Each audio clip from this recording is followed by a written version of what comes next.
in the grand finals. It is not easy, ladies and gentlemen.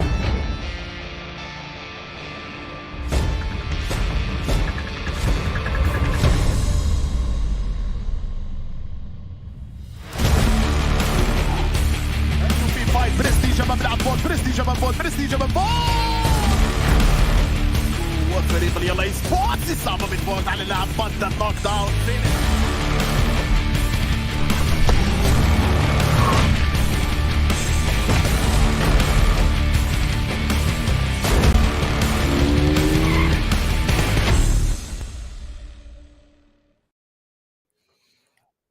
Welcome aboard, everyone, to the official PUBG Mobile Airlines. Today, we are going on the flight through the journey of the PMPL Arabia Spring Split 2022. Myself, Captain Highland Wolf, along with my co-captain today, Zute, will be taking you on our long flight here through 5 games of the day. But we're here, no less, with, of course, our official sponsor, the Oppo Reno 6 Series 2, to help us on our airline journey with upgraded performance and upgraded fun. Celebrate your winning spirit with the brand new Oppo Reno 6 Series, the designated smartphones for PUBG Mobile Middle East and Africa Esports 2022. Zute, all jokes aside, it's been a brilliant first day and quite chaotic, though, on our journey. We've had some turbulence through our 4 games yesterday. I think the turbulence is to blame for the captain's poor piloting skills, especially when it came to the circles. You piloted everyone straight into the storm, pretty much. The circles just kept bouncing around everywhere yesterday for 4 games in a row. Coming into day 2, I'm hoping, as your co-captain, that we have some less turbulence and some cleaner rides, especially not just for us, but for the players themselves. Hopefully we can see some success here for our players, because overall, though, it was an absolutely crazy day here, Zute, but we are only the second day of our second Super Weekend here. Now we can mark that we're halfway through the competition, at least in terms of the Super Weekend. Still today and tomorrow, the 26th, to play out for our current weekend of play and see who is our top 16 later on next weekend to make it into the future league finals over in March. But it is about all of these teams, as we said, the top 16 getting in, and our format 2 here, Zute, who, quite frankly, is going to be pretty brutal. Because, as we said, only the top 16 teams can, from our league play, get into the Super Weekend. And there are certainly some of these players, some of these teams who are hoping that they can maintain that streak of matching each Super Weekend. Yeah, so the Super Weekends are mainly what we're looking at right now. Like you said, we're officially halfway through the Super Weekends. It's actually after today. That is, after today, it will be the halfway point. And we've already seen some teams miss out on 2 Super Weekends. And it's likely to say we already know which teams aren't making it to the finals, but there's still a few spots that are in contention. You know, you need the top 16 out of the 20 teams that are competing, and that's the big goal for now. Just make it into the finals. Of course, so to make it into those finals, that's where all the money lies, Zute. And it will be those $10,000 second, 6,500, 5,000 down to that 16th position. Every team earning a little bit more cash. But they can earn some cash right now as well through our Super Weekends. Of course, every chicken dinner does bank you $1,000 individually as well, on top of the fact that at least all of our teams will go away with something, at minimum $2,500, even if they don't make it into those finals overall. Yeah, the prize pool, a total of 150,000. Not to mention, there is an MVP prize pool as well. We haven't really touched on it, and based on the performances so far, it's kind of hard to say which player might take that 1,000. But if I had to pick one off the top of my head right now, ooh, who would it be? Ooh, actually, hold that thought. I'll get back to you. I'll get back to that in a couple of games. The name is slipping my mind right now, but what's not slipping my mind, of course, is the map rotations. In the Super Weekends, we keep it pretty simple, pretty plain. The Erangel sandwich with the Miramar and Sanhok pushed into and in between each one. Most I would have to say this is probably the most consistent map rotation as far as the players are concerned. Very comfortable on Erangel, and you throw in the little mix every now and then of Miramar and Sanhok. Nothing too much to talk here. It's actually the league days that we kind of change things up. But Super Weekend, where the points really matter, we try to keep it simple. Of course, over our top 16 teams this week, we're unfortunately going to be kissing goodbye to KURD Esports, 4K Esports Headquarter, and RTG Esports KURDSQUAD, who won't be playing as a reminder for this Super Weekend, but we'll see them back next week, Monday, Tuesday, for the league play. But for our top 16 teams, the overall standings have, I believe, changed fairly a lot here since beginning on our journey this second Super Weekend. And to note, actually, I think the big surprise was DDD Esports, one of our top new teams alongside the Mind Weapon iKURD, who did get off to a good, comfortable start. Yeah, right now, DDD, as we're looking into the overalls, you'll see later on just how well they're doing. But looking at the first page, of course, Rico Infinity, as consistent as ever. Yesterday, out of the 5 games, they managed to win one more chicken dinner. So that's another, $1,000 in their pocket. And YaLLa shot up to second. YaLLa's actually doing extremely well. During the league stage this week, I feel like we kind of saw YaLLa struggle a little bit. But coming into the first day of the Super Weekend, yeah, they got it together. And if anything, it's Nigma Galaxy that has been struggling. But if they're going to pull off what they did last week, which is, come in 15th after the second day's finish, and then on the third final day of the Super Weekend, they shoot up to third. I mean, if that's their plan, then they're working their way down. Yes. They're working their way down, Zute, to 15. For now in 7th, they're getting there to the bottom of the leaderboard soon, I trust. But it was YaLLa, as you said, who were in that 15th spot in last Super Weekend, who have shot themselves up to that second spot to see if they can challenge Rico later today. But all of these teams challenging each other, though, on the second page of that leaderboard, because RTG Esports, KURDSQUAD, KURD Esports, they may not be playing, but the fight certainly is there from Dunak onwards up. Dunak is managing to get some more points. One of the teams that really needed these points, and Dunak barely squeaked on by to this Super Weekend. They actually just barely inched it out against RTG. It came down to a tiebreaker. So you see, they've played 5 more games than RTG since they got to play yesterday, and in 5 games, or after 5 games, they've only managed about like a 15-point gain. So Dunak, they really need to take advantage of this. Same with 1Million Esports, I would have to argue, and also Rod. Those 3 teams, they really need to pick it up, because after this Super Weekend is over, it's not very guaranteed that they'll make the next one, and they could potentially be passed up. Yeah, I think for sure that Rod are indefinitely going to be in the danger zone here today.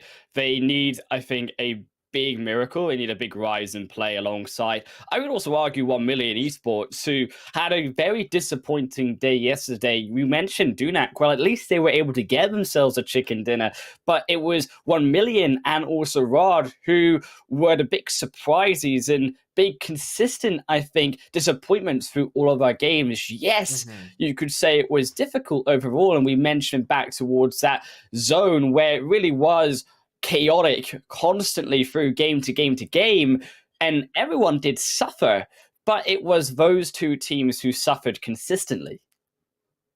Yeah, a team that didn't suffer would be DDD.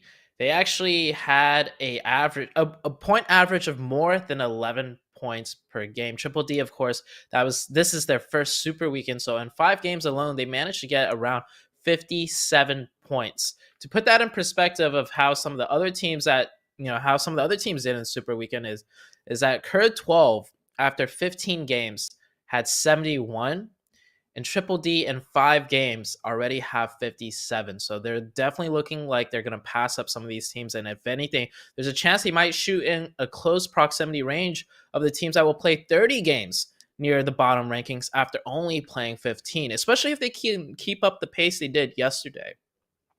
So to be fair, they have to keep up the pace. And I'm also concerned because for Triple D, where they got their points was on those crazy matches, so Zute. You look back to the first game, which was our only normal-esque game that we had, Triple D were down at the bottom of that leaderboard. So to see if they can still manage to, albeit surprise aside, on all of these 16 teams, keep up the consistency when everyone knows what they're doing, more so through the rest of these phases. I'm hoping that we see something normal here, something relative to normal, I think we could say, though, Zute, considering that we have had 4 games of, I don't even know what they were. What even were they, to be honest? Like, Water Zones Phase 2?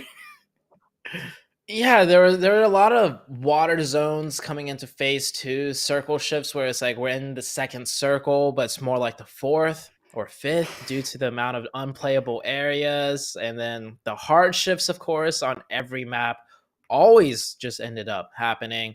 So day number 2, I wouldn't mind maybe like 1 or 2 games of those like wild circles. But I definitely want to see, things kind of play out normally, in the sense of we get a chance to follow the engagements bit by bit, where because once the competitors understand the circle a little bit more with a more normal circle, we'll get to see the thought process. We'll get to see teams set up in certain positions with the forethought of executing certain plans, whereas with those crazy hardships, everyone's is just in a mad scramble the entirety of the game, and so we're kind of just following along with the chaos, trying to make sense of it all. To be fair, though, amongst that chaos, there were some teams that impressed me. And we talked about players and teams. I quite notably want to take out on NASR, because NASR, through all of those other games yesterday, still kept up that consistency. And yes, they may not be as high as YaLLa or KAMIKAZE, but they are getting very close to that top spot as well. Yeah, NASR had a really huge standout day yesterday. We saw them take some really good team fights, some isolated 4v4s, and their formations, their timings were on point. NASR, one of the teams on the come up for this Super Weekend, along with Triple D, of course, and then have to mention YaLLa. A team that I think also deserves some spotlight is KAMIKAZE. They're just a very consistent team. In the first Super Weekend, they managed to get 3 chickens. So far in this Super Weekend, they haven't managed to get any, but they've been quietly just staying consistent, racking up the points. Of course, they did lose that second place position, but by only 1 point. They're only 1 point behind the YaLLa team, who had a standout day yesterday. Yeah, and I think some other teams that are falling beside the wayside because of the likes of YaLLa, KAMIKAZE, and NASR. You also have to mention again other veterans, which we thought would be up there. And my note goes back to Falcons Esports. Now, they had a big game on game number 5, but is that momentum going to stay with them coming through the rest of today? Ooh, it's a tough one, because yesterday's circles were just kind of all over the place. I don't even think any teams could really gain momentum when the circles kind of just shift everywhere, right? I feel like day 2 is going to be more of a reset day for like all the teams coming into today. But I mean, if the circles continue to be hectic and crazy, maybe the teams that kind of thrived under that chaos yesterday would do well today. Teams like Triple D. You mentioned Triple D. Like, we had 1 normal game yesterday and they didn't do too well. We had 4 games in a row with, wild circles. And I guess Triple D is just good at adapting to those situations.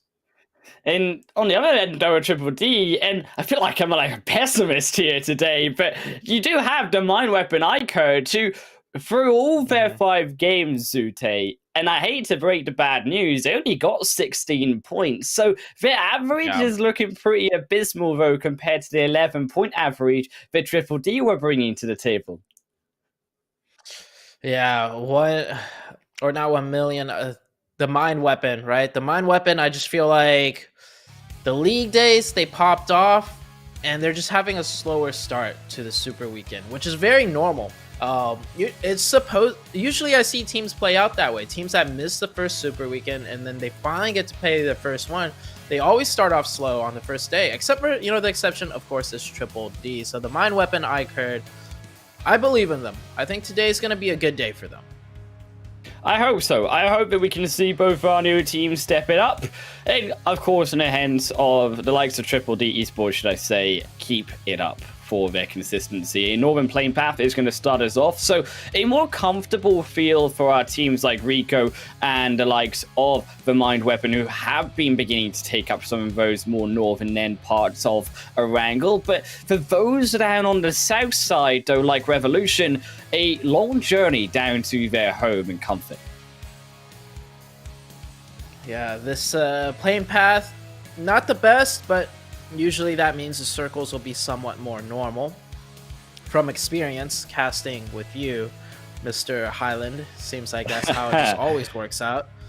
Taking a look at some of the team splits too, looking like everybody's pretty comfortable with their split drops.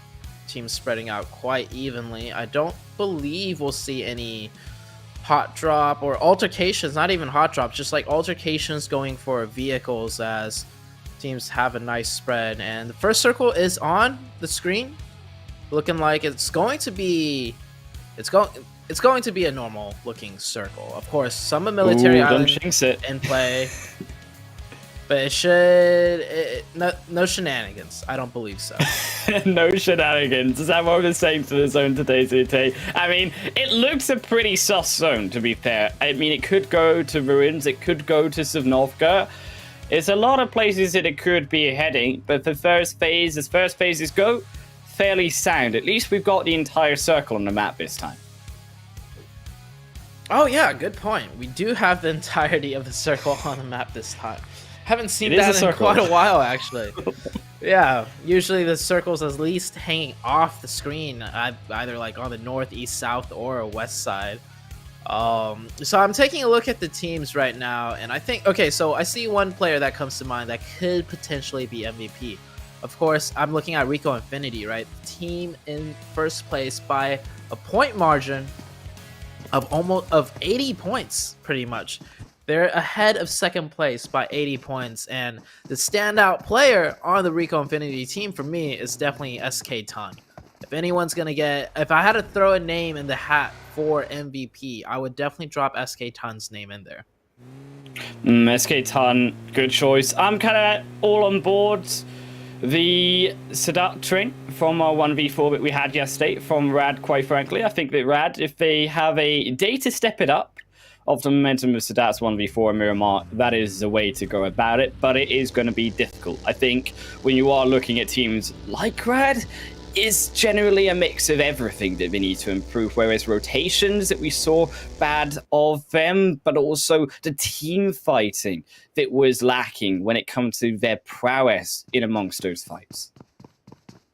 Yeah, it's a team that has a lot to work on. The Raw team currently sitting in 12th place overall with 117 points. There's a lot of these teams that need to clean up a lot, to put it simply. It's usually it comes down to the executions that I've noticed.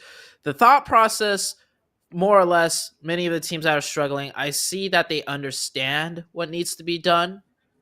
They position themselves and approach certain circle shifts in a way where, you know, it makes sense, but the execution's usually where it all falls apart. And that, of course, is the most difficult part of competitive play.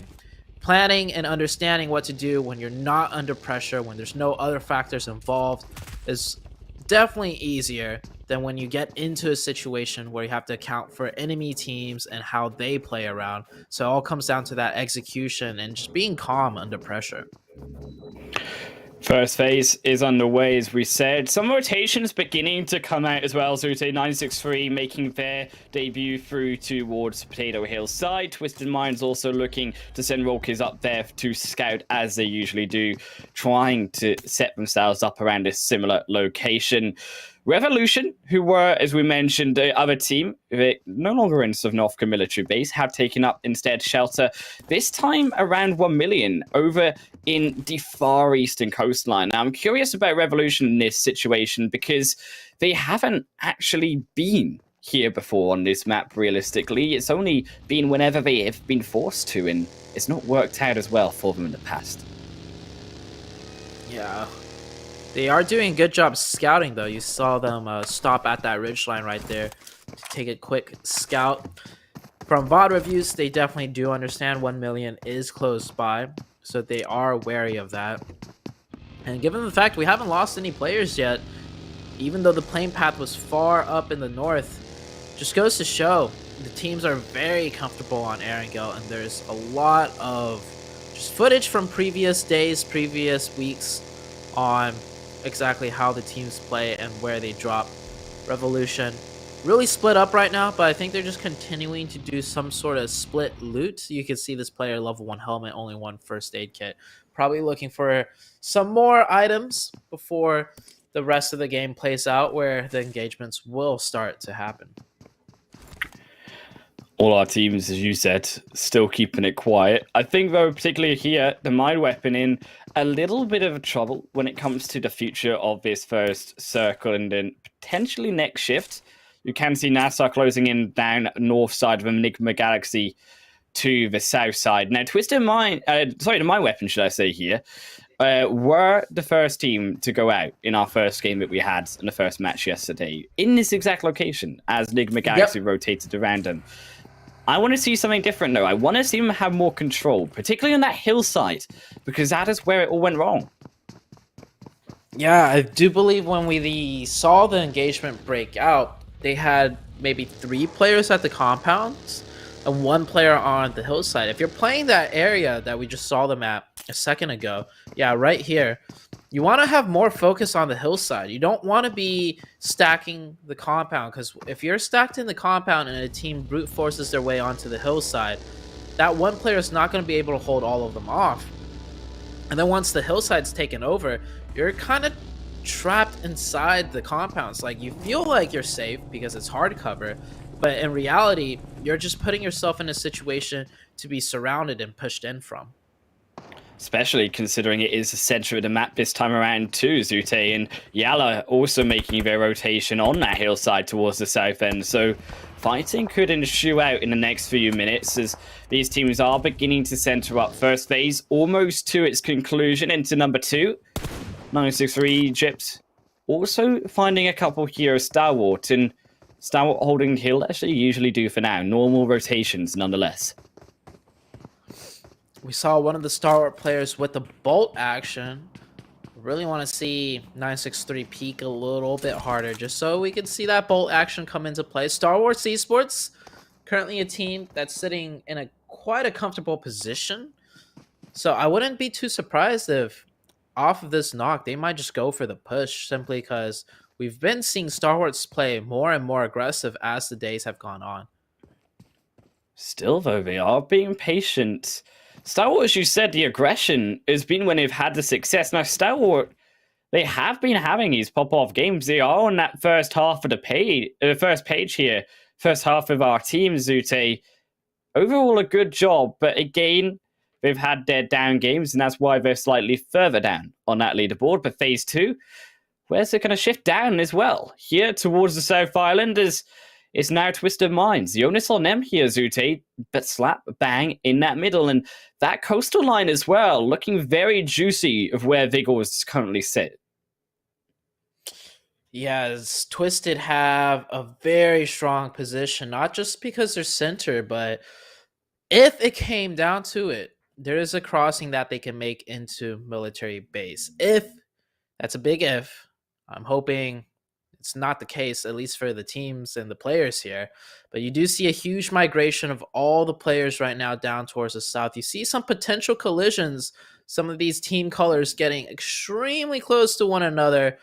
But mostly, I would imagine everyone's just trying to prioritize the rotation. Teams understand if they start a fight mid-rotation, another team rotating on by can easily just catch one, catch them from behind, as Revolution, making a hard rotation from their previous position, will end up losing 1 player.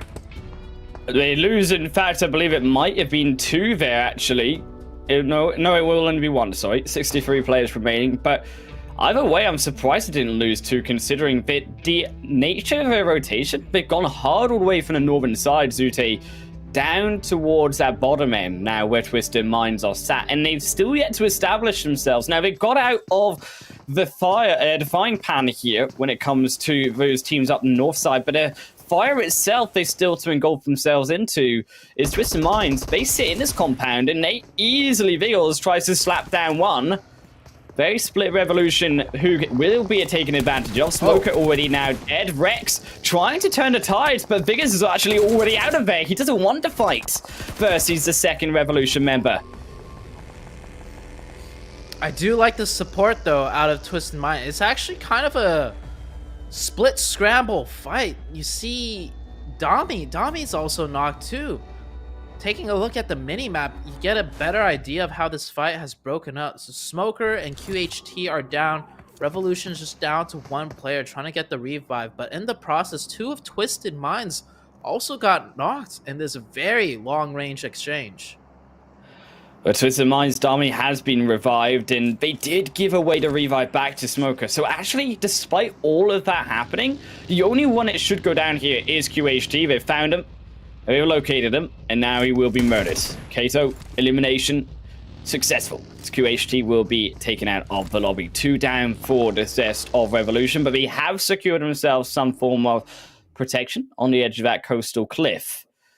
But it is all of these teams still a game. It's now situated themselves in phase 2. Where is that next fight going to be? Now, NASR as well have been beginning to slowly rotate down to the south end. They've stopped themselves in the Potato Hill. Falcons on the other side. Potato Hill, a very strong position. A little bit far away from where the next circle could shift, but it is a spot with a good vantage point to gain information to work their way further south. We can tell nobody's really betting on a military base finish, and it shouldn't be the case. Nigma Galaxy playing a nice 1-3 split, it seems. One player. Oh, well, there we go. Jesus. Oh, Okay, no, it happened. Zute. What was the case happening. again? What was the case? It's happening all over again. Uh-oh. I should just stop. We should not cast together. We should not be put on the same. This is well, okay. With this circle, we see a couple of teams. We see 3 teams trying to take the middle rotation down, just straight down the waterways, that area where Twisted Minds were just at previously. Nigma Galaxy, Revolution, and Twisted Minds going straight down there. Triple D on the far right-hand side, making their rotation as a fight is breaking out between Stalwart and I believe this is the 1,000,000 team. I like this, though. Once teams see this zone shift, if they feel like they can gain some points through taking a fight, just go for it. Beautiful nade by Jabal to even things up a little bit. Yeah, 1,000,000 in the fight as well. Twisted Minds losing 1-2 members as all of them invade down to the coastal line, but still on the front lines. Stalwart UAE stepping indoors near one. Here, Jabal, they find him, they eliminate him down and knock into the kill. Very easy peasy, but they need to also get down to that coastal line themselves. Currently 295 meters from the zone and 1,000,000. They know it. They are going hightailed through down to that south beach.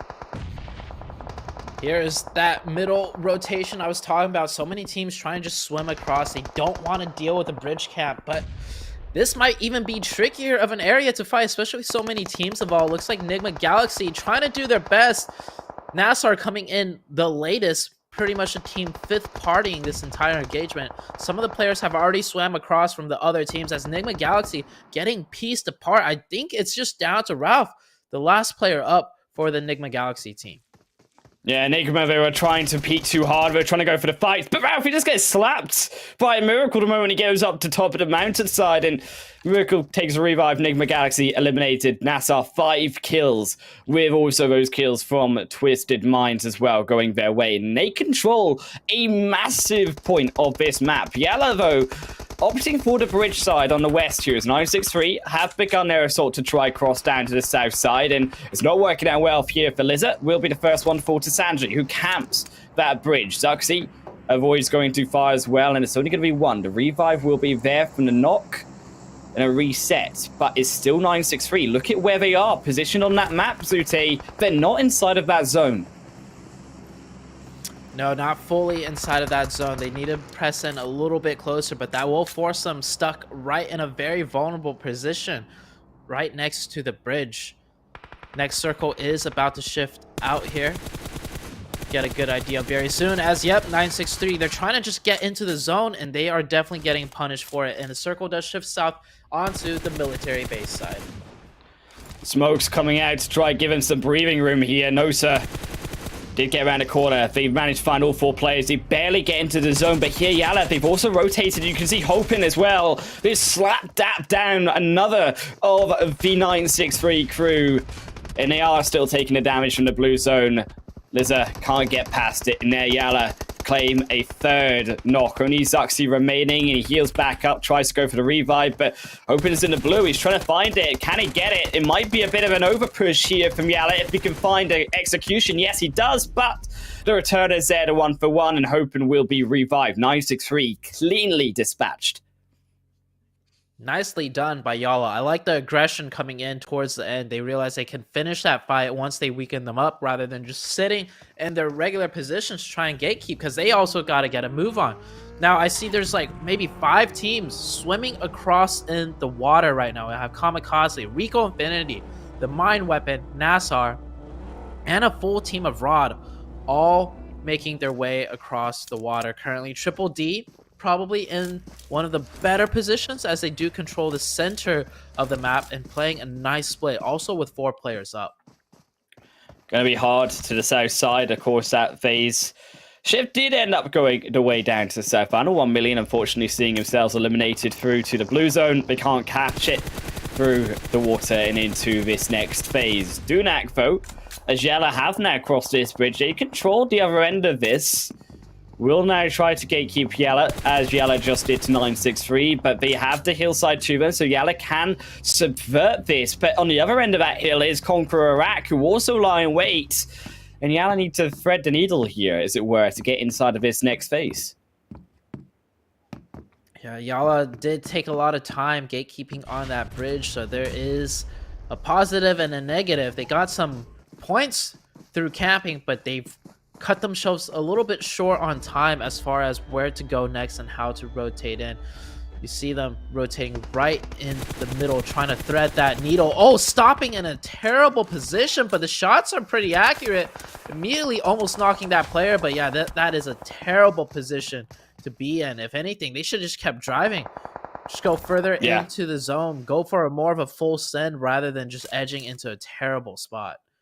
Yeah, I think they tried to overplay that. They tried to think that they could find the opportunity on to CONQUEROR, but they're Dunak as well, clean him up from the other side, as we said. They cannot find a needle work through to success, and CONQUEROR, they pick themselves up as well as Dunak, at least 1 kill each.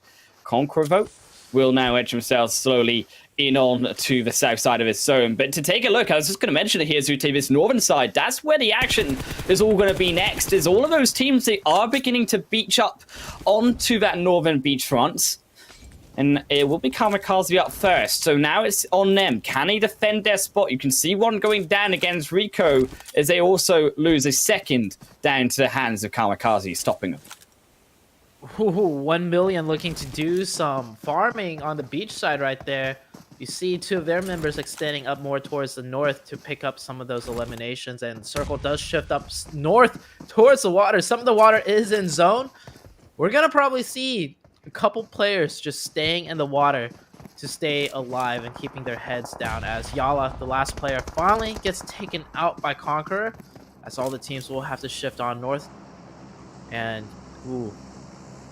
Oh yeah, you can get revived in the water too now. That just means there's going to be more players alive on that northern side that gets knocked over and over and getting just revived by their teammates. That's going to be... This is going to be very fun to watch, to just see how many players can stay in the water.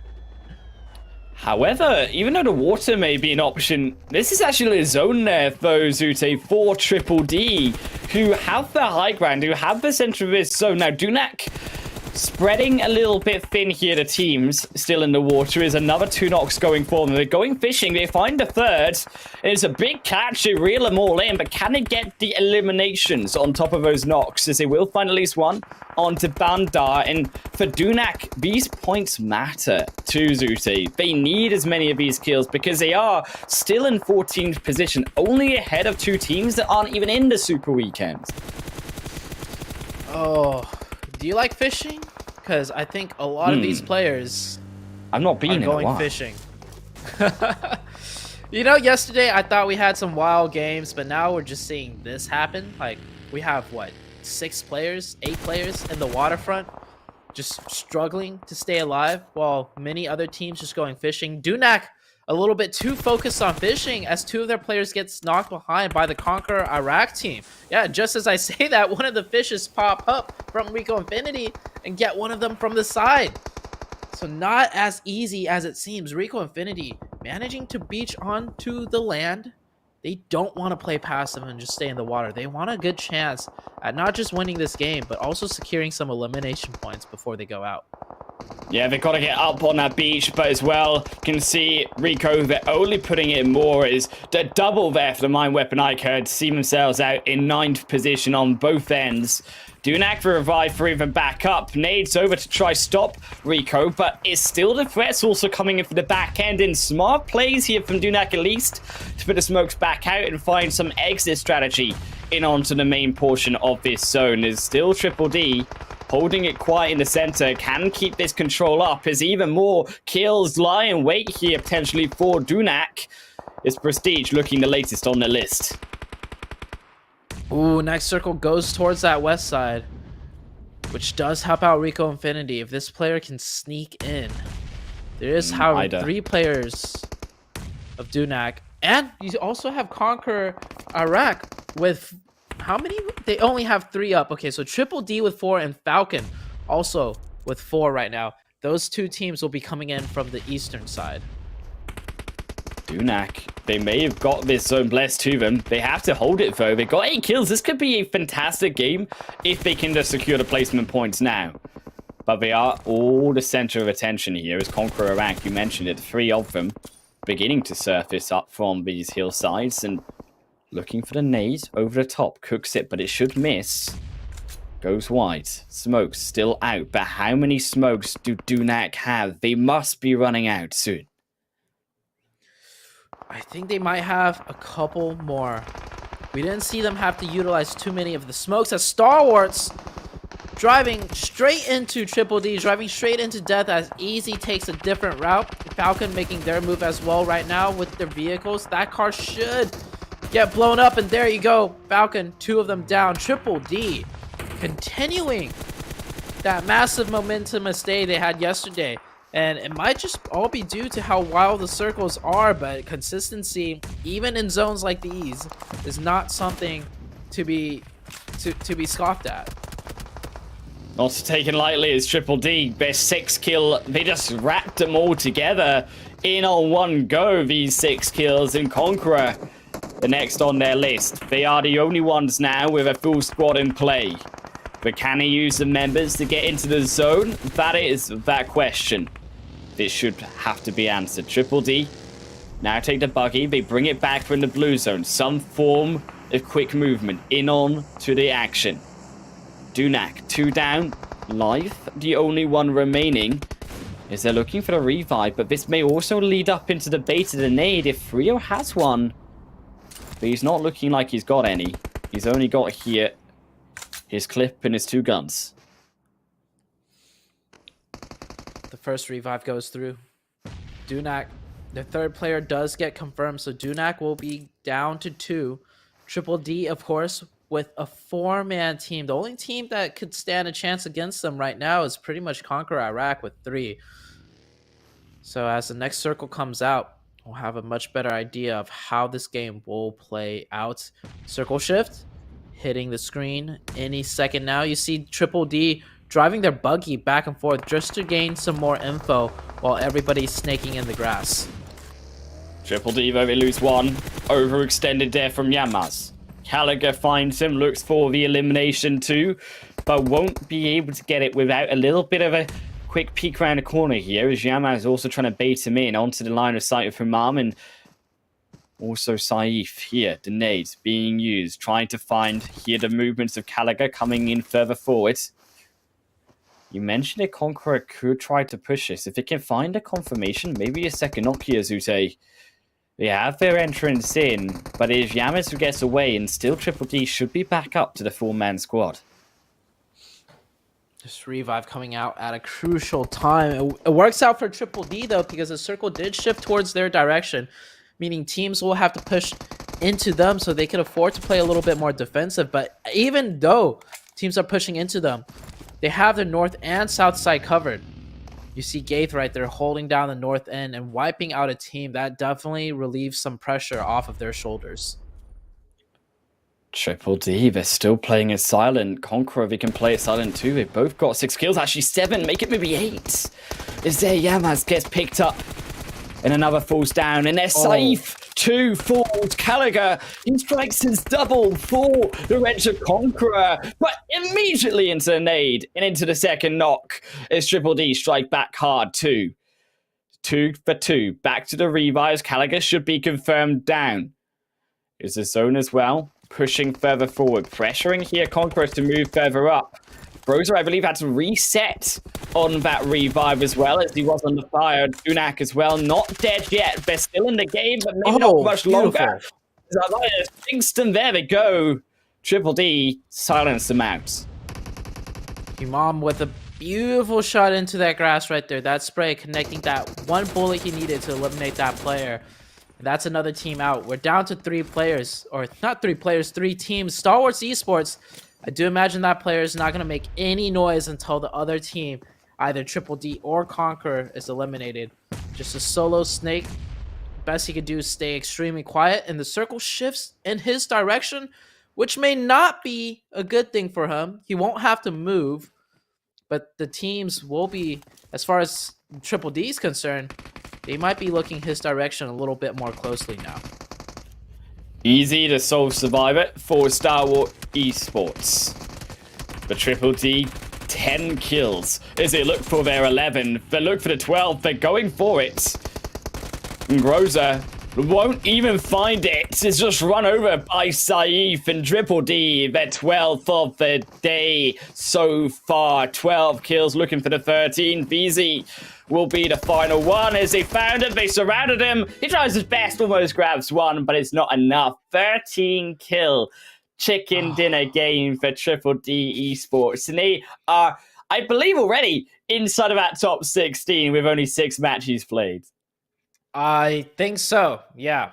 We'll see very soon, but Triple D, okay, like, they're the most consistent team I've ever seen when it comes to playing in unorthodox zones.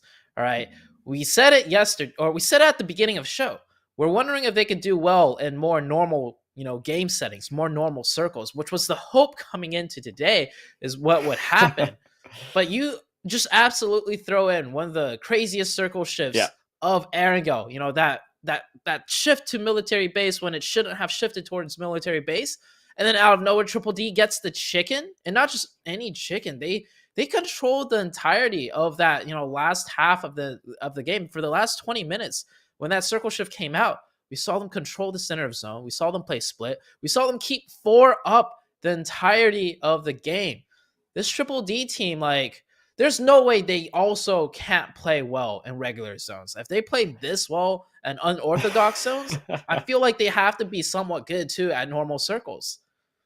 They're definitely stepping it up, and I think that also it was the patience, actually, the restraint through from Triple D to not go for those kills on the beachfront, to not go for those kills later on. Because they waited, they kept that high ground, and later they were able to take advantage of that and transform those into those quick 6 kills off of the back of Falcons all falling, and into their total 13 elimination points, 28 in total for them. But Conqueror Iraq, you cannot deny, along with Stalwart, with Easy even surviving through all of that action, the solo player further in for Stalwart, getting big points too, equally also to Dunak.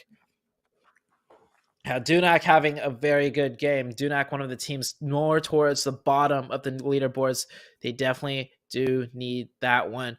NASR coming in 5th place overall, so keeping up their consistency from yesterday. Team Falcons, you mentioned them as a team that does well on Erangel, and 5 points in a zone in a game like that, I wouldn't be too upset about that one. And then Rico Infinity YaLLa as well with 5 points. But if we take a look at the second half of the leaderboards, or not the leaderboards, the match rankings, you'll see the points fall off quite drastically. This is what happens when you get a crazy zone shift. Teams don't even get a chance to fight and gain elimination points when a situation like this arises.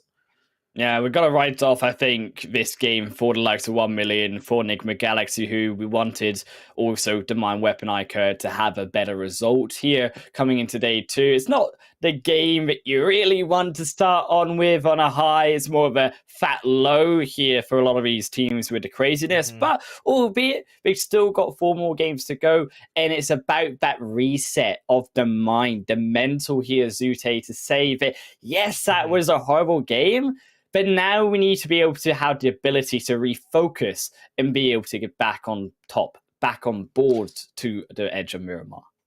You mentioned we could write this game off for, you know, some of these teams, and you mentioned Nigma Galaxy. I'd have to counter that. Yes, the zones were difficult, but when we saw Nigma Galaxy go down, it wasn't due to the process of, you know, rotating and just simply rotating into a tough spot. They were holding down the ridge side, and they just got pieced apart. And anytime we've seen Nigma Galaxy kind of fall apart, it's just during an engagement.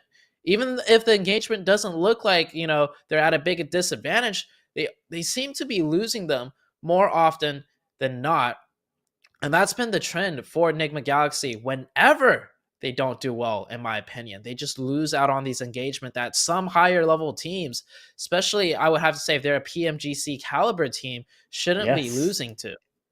But the top at the PMGC caliber as well. That's the crazy part about it, Zute. They're not even 16th. It's not like they didn't make it into the finals of the PMGC. They were there and inside the top 3 too. So to see it is most basic form, team fighting be an issue over rotations, over difficult zones, over maybe some other factor here in the world of PUBG.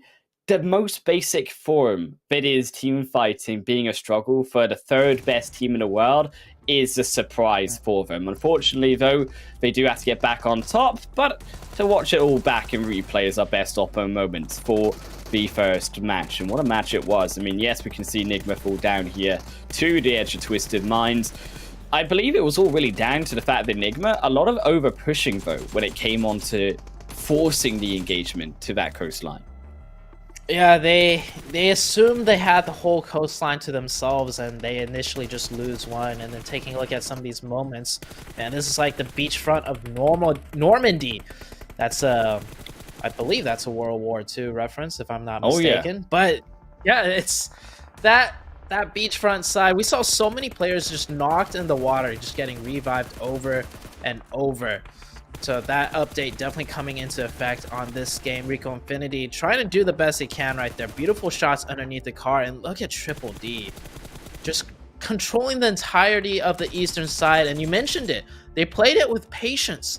They didn't go for those, you know, plentiful kills on the water side, but instead they just held down their side of the zone, worked together as a team, and eventually towards the end game, after getting the chicken, they also picked up, what, 13 eliminations? Yeah.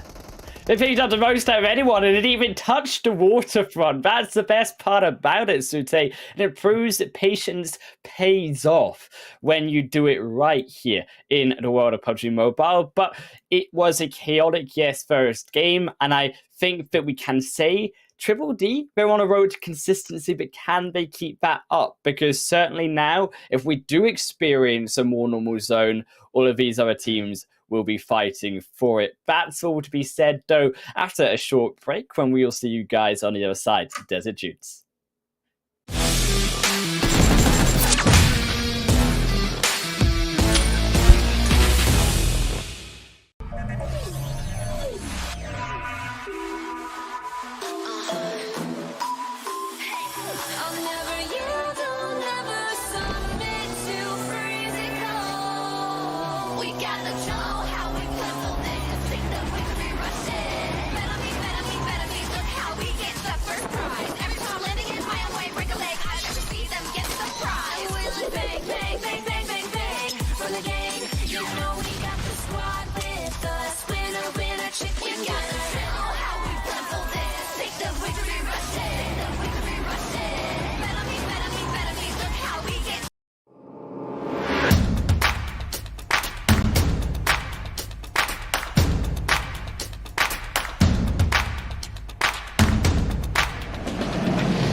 Welcome everyone back to the PMPL Arabia Spring Split 2022. Myself, Highland Wolf, and Zute alongside us. Also is our official streaming partner, Nemo TV, bringing you all of the action every day live to your faces. But if you want to get in the action involved too, you can by using, of course, all of our different social medias that we've got going on here for the PMPL season. And finding us on those social medias, jumping into conversation, you can do by using that hashtag PMPL through our YouTube, Facebook, Insta, Twitter, or also TikTok.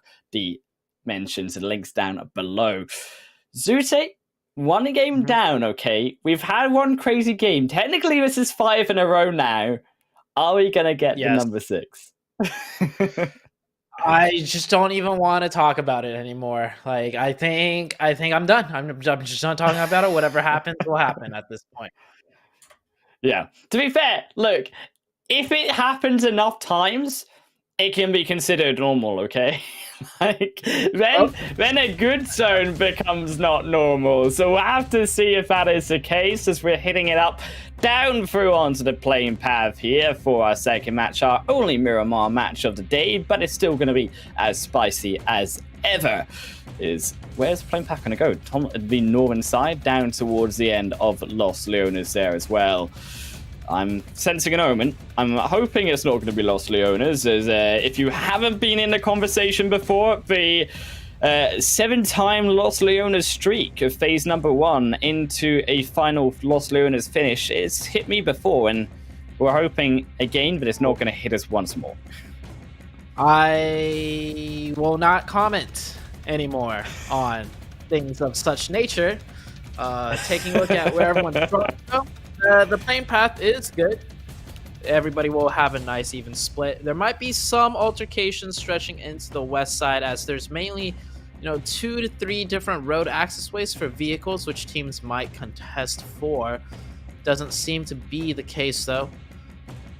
Some teams landing split around the Minas Generalis area. I do believe that is KONQUEROR. Yep, the KONQUEROR team doing somewhat more of a split drop. Rico Infinity and Hacienda, everything looking to be checking out. No altercations will ensue, and the first circle is on the screen. It could be worse. That's all I'm gonna say. It could be worse. Is that our level that we put ourselves down to now, Zute? It could be worse when you see a zone that goes down that far south. Like, it could go to the South Island. I don't want to jinx it, but I would also kind of love it. Yeah, so teams will have to rotate in from the northern side down to the southern side. Some of these teams do get a little bit lucky, especially being a team. I'm looking at KAMIKAZE in particular. Looks like their original plan was to go further south for the loot action, or the looting phase. And with that very southern circle shift, they will get a nice advantage as far as picking where they want to play it from near the center of the map. Still, the map, though, is going to be fairly kind here to these teams when it comes at least to having some space down on this more western side. La Tierra and Monte Nuevo, all of this end is still fairly open down towards Valdemar for rotations through that south side that are still left open. So teams can make those wider rotations if they are choosing to do so, because the playing path was more towards that eastern side. However, it is going to be a lot of these teams still centralized around Los Leones. In this fight again, or skirmish, we could say, going to happen again through this main city block. And to see who will come out this time, because Revolution isn't here. It's now only the positional fight versus Dunak and also NASR. I don't think it's going to be a full-out engagement. They will probably end up hearing each other before even the gunshots ring out to begin with. And NASR and Dunak playing very split in their current looting phase.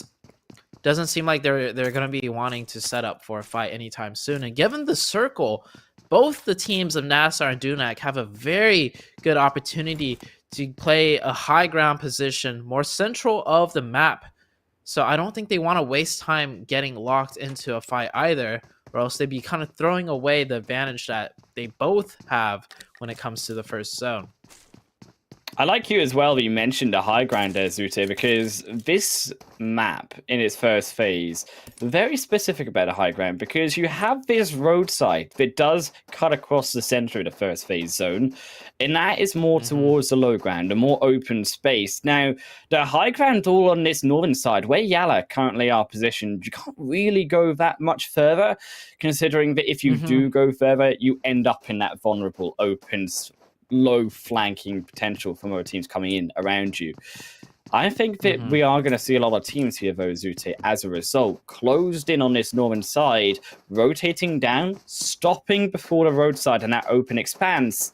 And then if we have a south shift, we're going to see a lot of these teams start to have that chaos trying to rotate down. Yeah, well, we're also going to see a lot of teams try to take advantage of wrapping in from the sides, right? Because if you kind of take a closer look at the Miramar map itself, especially towards the southern area, the main roadways kind of stretch from left to right. Not many roads come in from the north down to the south. There is that one straight down from Picado, but that's pretty much it. And that's where the road reaches that crux point of where that church is at. And even before you get to the church, like you mentioned, there's some high ground positions just south of Picado that would just make that roadway crossing pretty much obsolete. So much of the access from north down to the south road-wise for rotations are on the sides of the map. So we might see a lot of teams coming in and trying to wrap on the edges of the map for this very first zone.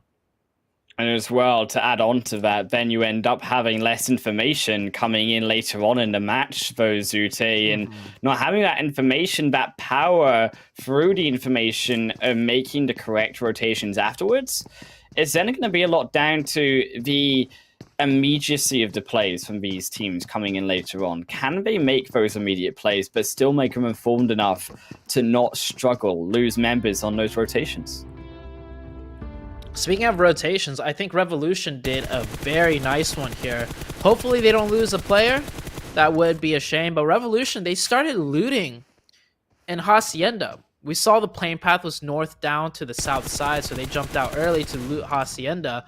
And then as soon as they saw the circle shift, they drove all the way down to Los Leones to continue looting. Like you mentioned, when we saw just 2 minutes ago, Revolution usually loots here in Los Leones, but they are not here in this match. Well, with that circle shift, early rotation, and they're back in Los Leones to loot. So very good adaptation by that team. And I love that you brought up the fact that they weren't there to begin with, Highland. Still, though, they actually take out a different location down towards the south side, and again, the adaptation I love here, that they're changing their strategy and where they want to specifically control in Los Leones. They understand that that zone is going to be more towards the south sides, and they can easily or much easier rotate in between the buildings and use them as cover than they can rotate down into the open expanse down south if the zone does continue to shift there. So that heads up play from Revolution going to make their future rotations, depending on where the zone goes, slightly easier. A lot of these other teams rotating from the northern side still to make their way down. 963, not one of them controlling that church, as you mentioned. But to note back, there are still many more teams to rotate down this way, including the rest of Rico, Falcons, Rad, and also Nigma Galaxy. All are going to be without that information of phase 1 as it hits into phase 2. I love YaLLa's positioning right here. They're doing a 2-2 split. Here's that road that I was talking about. Probably one of the few roads down the middle of the map that goes north to south, meaning, you know, cars can actually rotate pretty quickly. But there's this 963 position of that church, which completely controls the entirety of that road. And then YaLLa playing a 2-2 split along the road side, which also limits the traffic. And I think teams already realize this, so that's why we do see so many teams rotating in from the sides, as Revolution catching one of the players of NASR kind of off guard. And a second one. Oh no, that is not good. When your first teammate gets knocked in a fight, you have to play a little bit more passive, because if you give them a back-to-back knock that quickly, that's a 4v2, and you know that team's going to push for in. Miracle, he does spy down no one. He assassinates at least one away, brings it back at least to some normalcy, but it is back across. Miracle trying to 1v1 against Rex, but it's unfairly played as Smoker just surrounds him. And as you said, he didn't have the players to be able to defend that position.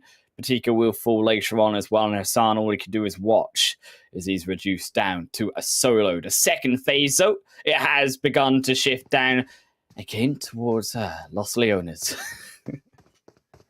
Well, that's a good circle shift for everybody. It didn't go any further south, and That's a plus. Yeah, if anything, this circle in general is quite familiar for many of these teams. The only downside would be what you mentioned, which I won't repeat. So, yeah, teams should have a good time adjusting into this zone now. Everybody should be fine, except for NASR, of course, getting a little bit caught out by the Revolution team. Revolution. Good reset, though, now. Not willing to push too far. Understanding of that second phase did shift with Los Leones in play, so teamers will be beginning to make their way down into this location, possibly on that next rotation. Still, I am also looking towards some of the other positions of these teams rotating in. I'm curious to see how more of these northern teams are going to rotate further. As we mentioned earlier, we've got 4 different squads rotating this way. You've got La Bendita, you've got Picado Hill still in play. Are we going to see them, though, push even further and try to make that risky crossing now? Or are they going to wait until the absolute must point later on, but also risk getting caught by not being there in position in the first place? I would say just do your due diligence, right?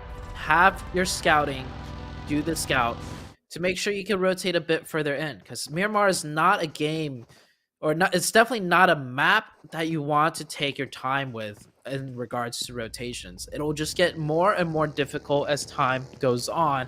And yes, you can maybe lose a player by rotating too early, but I feel like if you do the correct scouting, that's always better than just sitting back and waiting for the zones to shift out. Still, Falcons, they are beginning to finally get into that zone. Will approach onto the heads of CONQUEROR on the other end of this hillside as they do begin to make their rotation down south, but we seem to be making more of that heads-up rotation. But I prefer actually down more towards that La Bendita hill. But can you still use that? It is in zone as a little bit of a point to stop, gather yourself some information off the high ground before making it down into possibly that city later on. But a lot of teams still spread. We've only seen really NASR fall down. There's been a quiet front here in the desert for at least the first 12 minutes. Yeah, Twisted Minds did lose one player, same with Revolution in their exchange with NASR, but that's pretty much it. I think the fact that the second circle shifted back up so favorably for all of these teams kind of gave everyone a sigh of relief, and they're no longer having to just gun in on their rotations or, you know, feel the need to take any fights, as, you know, they're feeling a little bit more comfortable. They're willing to slow it down to see where the next circle goes before they prioritize any sort of engagements. Phase 3 is beginning to come to an entrance.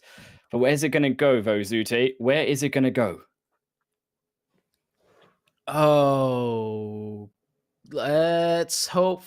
Oh, all right.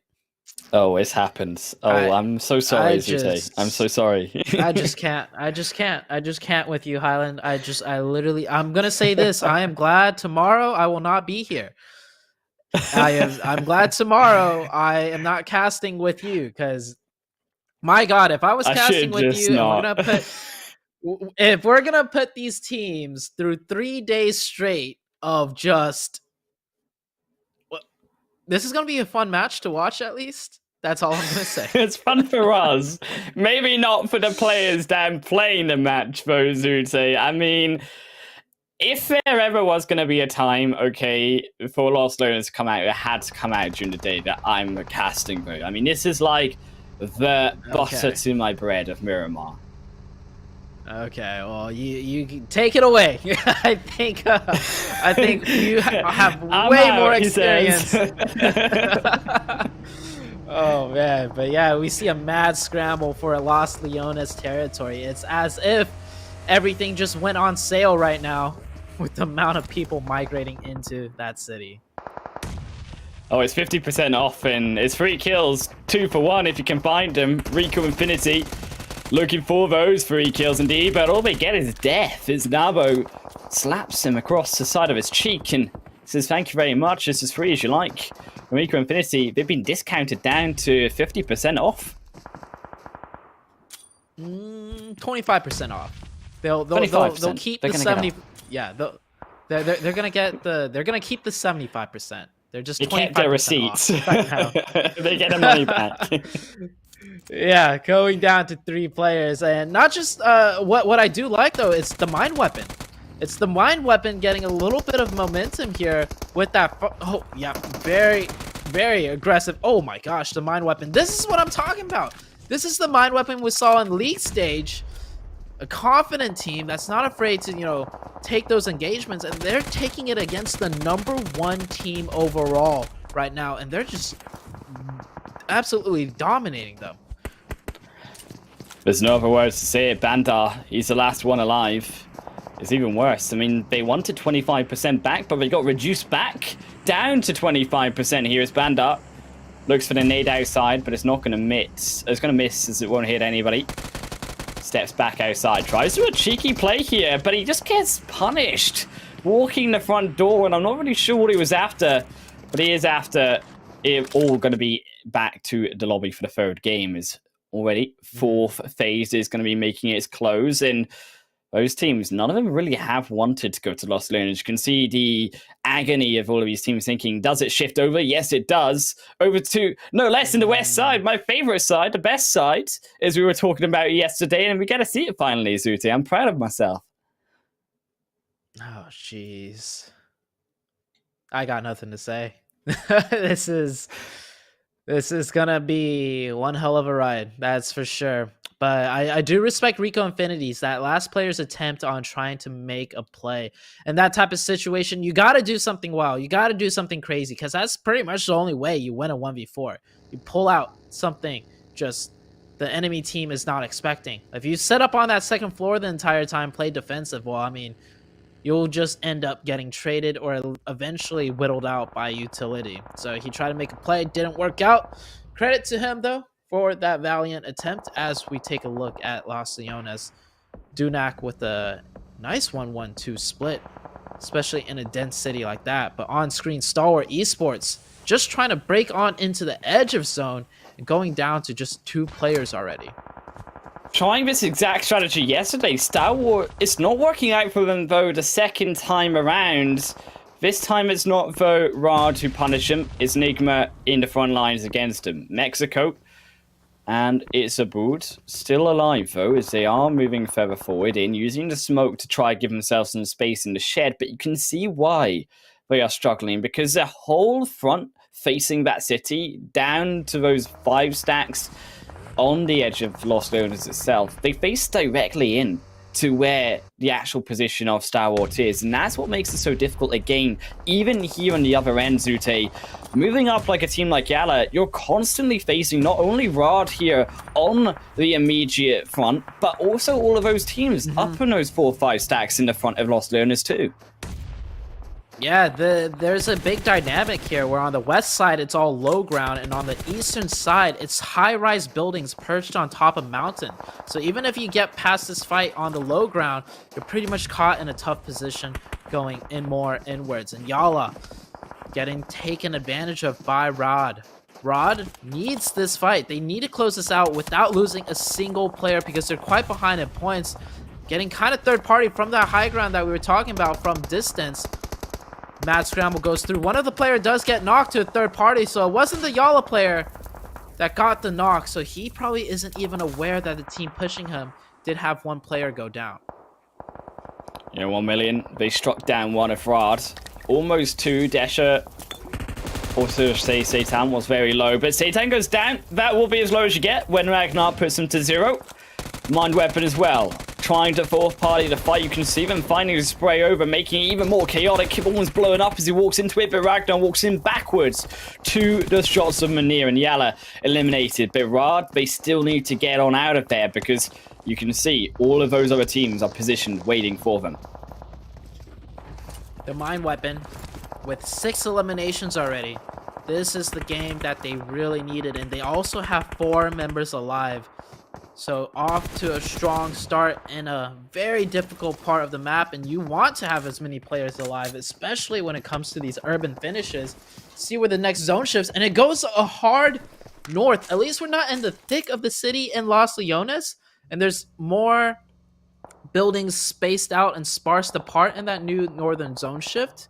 Also, it's a good zone shift for teams like the Mind Weapon iKURD here, because they get to kind of just wrap around to the north rather than having to cut through the thick city towards the east. But it's disastrous for all of those teams, as you say, though, down in the city, Zute, because they now need to make it out of the city when everyone is there also inside beside them, and then they need to make it out into the open expanse of that northern exit from Los Leones. Unfortunately, for those down already on the outside to the west, it's not so easy either. Mind Weapon pinning down Ralph from Nigma. Puts out the smokes, can get behind him. He has a buggy actually there.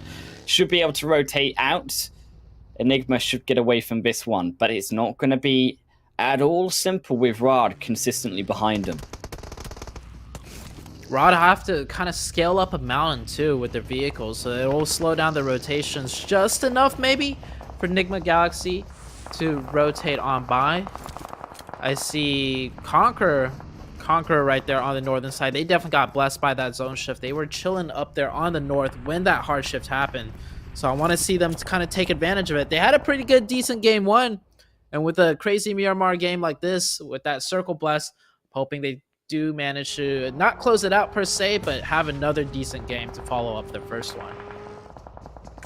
Got to be able to hold it though. That is the difficulty. All of those teams, still 13 of them, going to be fighting out for KONQUEROR's position, Zute, and I think even worse, they're for 1Million, who are in the center, who have the compound, but you can see they have a little bit of a split there. ZT as well on the map isn't even now. They're off to more their right side, facing all of those teams on the east alone.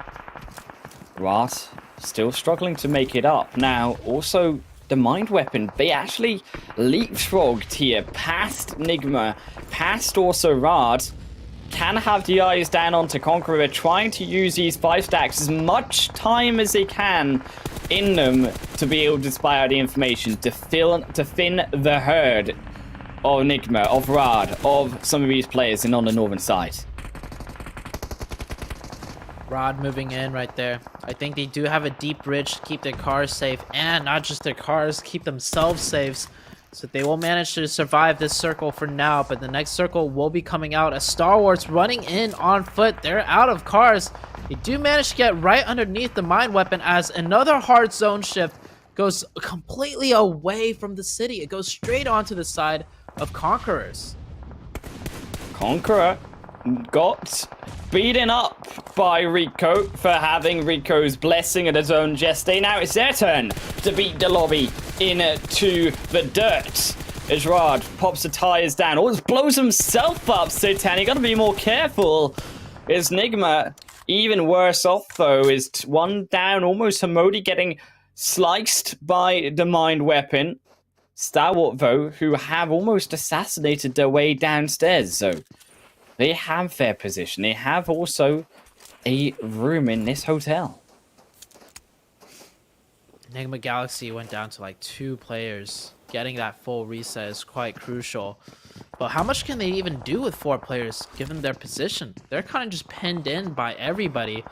No teams could really make a clean move, and they'll just end up cannibalizing each other, trying to go into the zone. But actually Nigma still have some vehicles. Just as that buggy wheel gets shot out, there goes down 1. Get it confirm those points before he gets stolen, as the Mind Weapon up to 7 eliminations now. They do punish. They're able to bait out with 1. Enigma Galaxy strike 1 back. And also 963, they made their push on the side there on towards 1Million. But Stalwart, they're going even harder. Just dropped by Hamodi in onto the pit, the quarry. A gift of a kill towards him.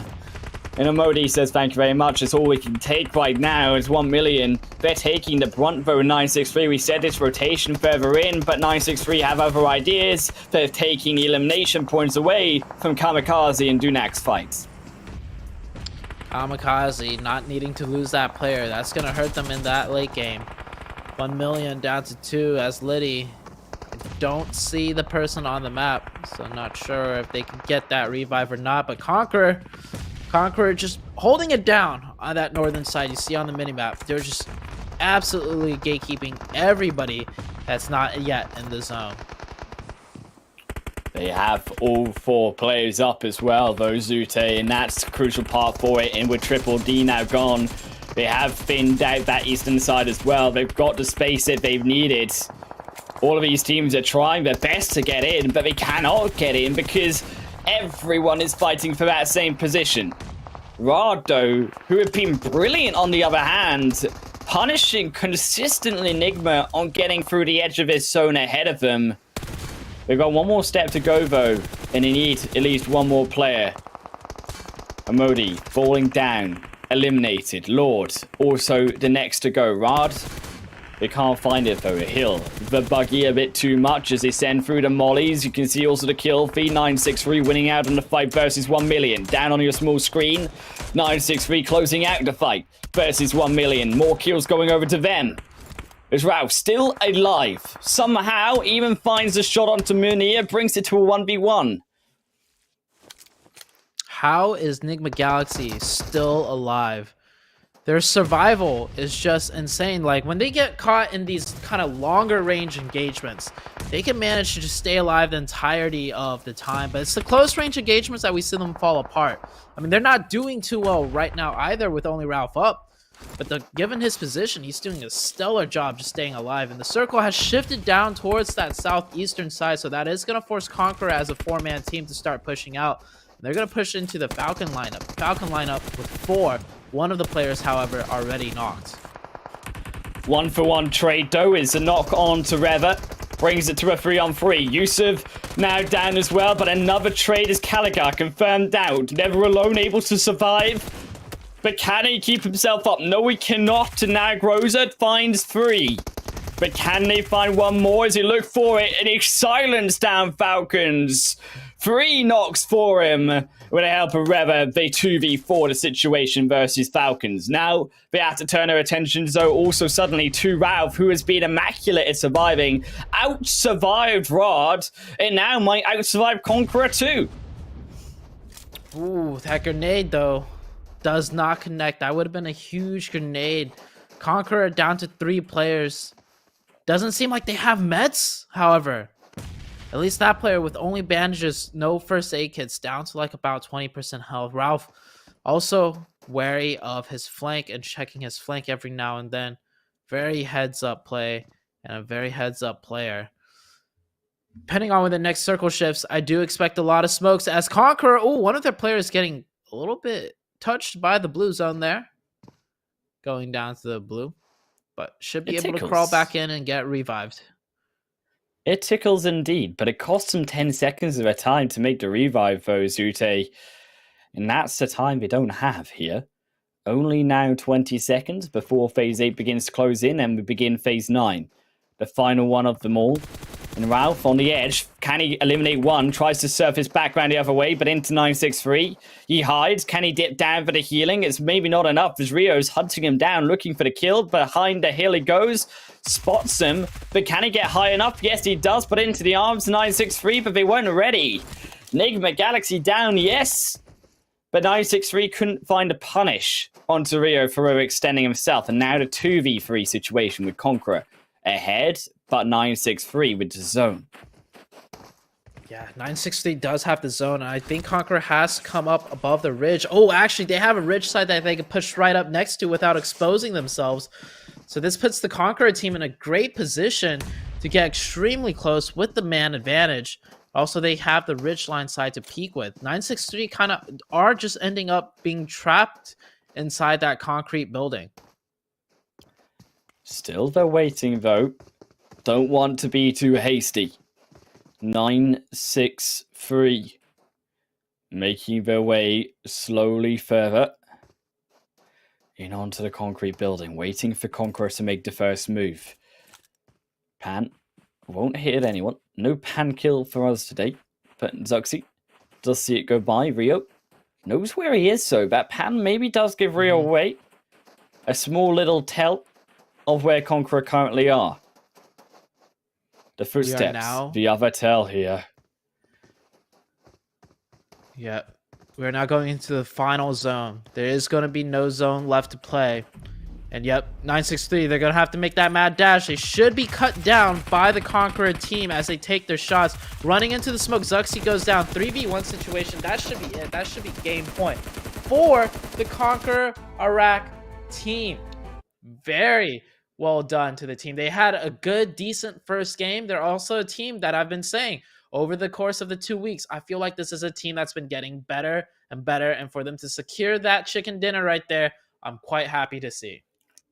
Very important for KONQUEROR to secure that chicken dinner. To be fair, it was also gifted to them, you could argue, considering that the zone went so far up north. Yeah. And then they were able to take out Falcons, really the only fight that they had to pull out of the bag there to take the win. But 963 also very great from them, who needed also those points. And to get that second place, very key, considering that, as we said, it's another one of those games also, Zute, that when you look at those overall match rankings from that game, as we will do later, it's probably going to be very top-heavy once more. Not as top-heavy as the Erangel one. It will be more focused on the top. I think with zones like this and urban finishes, teams could at least get a chance to commit to a hard engagement at 4v4, right? Whereas, you know, when you're just kind of being gate kept out on the bridges, or the zone just shifts in a way where you're forced to fight multiple teams at the same time, I think that's where it becomes an issue. But in urban finishes, I think we saw a lot of 4v4s happen that wasn't necessarily caught on camera just because there was so much fighting going on to begin with. Yeah, certainly a lot of those fights, like Dunak falling down there to KAMIKAZE, also 963 versus 1million. We saw a little bit of a peak teaser of earlier in that match, but as we said, KONQUEROR coming out with the win at 26 points through for them. 963 also stepping up with Nigma Galaxy in their 15 points. The first game for Nigma here in this Super Weekend to come out strong.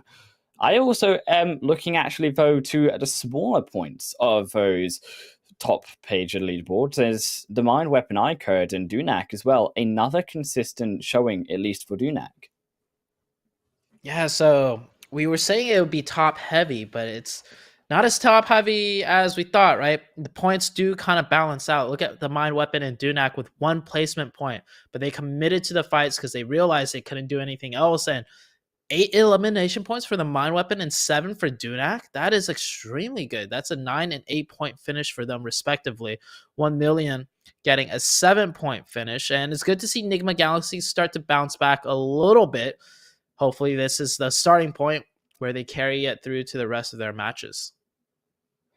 1million also there coming out in 8th position too, grabbing at least some of those points before 963 took them down. KAMIKAZE as well, 9th position, heading down to, unfortunately, a little bit of a blunder there from our top teams from also the last game. Rico, YaLLa, DDD, all missing the mark for Zute when it came to this match. And we talked about Rico falling down, but YaLLa and DDD, intriguing to me how they also fell. Yeah, they just did not have the circles work in their favor. When you head into a city zone like that, and if the positions are already taken up on the high ground or just, you know, it's hard to fight your way in. And I think Rico was one of the teams that rotated extremely late. YaLLa, however, I feel like YaLLa could have had a little bit better of a performance, but still, they did so well so far yesterday, and they're super weekend overall. They're doing great. So just having one bad game or one drop game is no big surprise to me. It is a shame though. I think if they had a good game, and the same to likes of Triple D, is one of those matches with Rico falling down Rosute, it would have brought them closer to Rico. So as well, I think the lead coming through from Rico Infinity is also to an extent a lot of the games that Rico have been falling down, the teams below them have also had a pro showing. We've seen that in the past through not only this Super Weekend, but also, to be fair, in that first Super Weekend as well. Yeah, the only teams that have been showing up consistently, in my opinion, is teams that we don't necessarily expect to be at the top. I mean, Rico Infinity, this is like their first, honestly, maybe their first 0-pointer game. I feel like every other game, maybe they had one more in one of the days, but I think we always see them score at least 4 or more points. I mean, there's a reason why they're in first place overall with almost like an 80-point lead margin.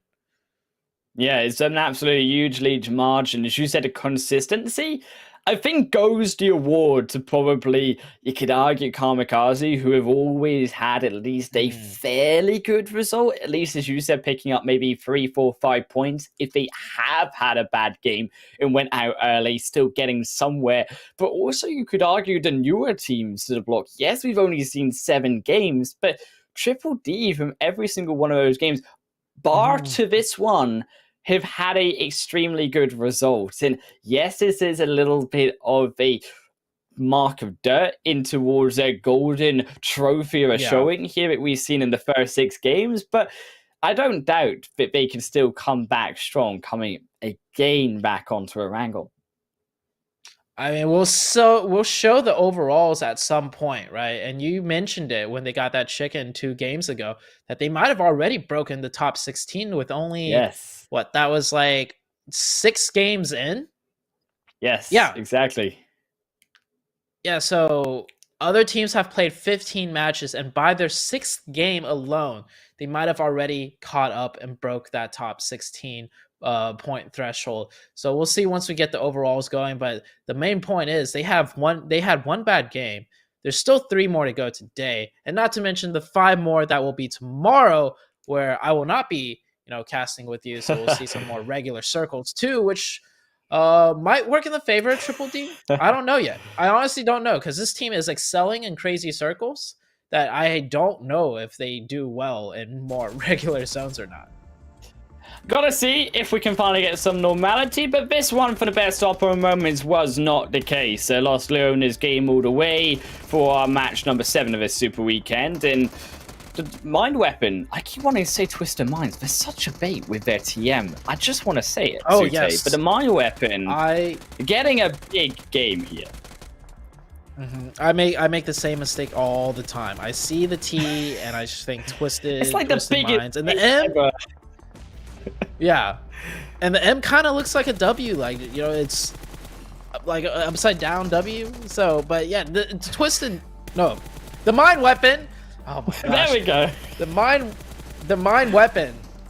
This was a really great game for them, and I think also a really good confidence booster, because they came in the Super Weekend looking confident. It just didn't work out for them, but you saw they never lost that confidence. The second they decided to take that fight with Rico Infinity, they pushed it as a team, and they made that decision very quickly. So I think this is the turning point.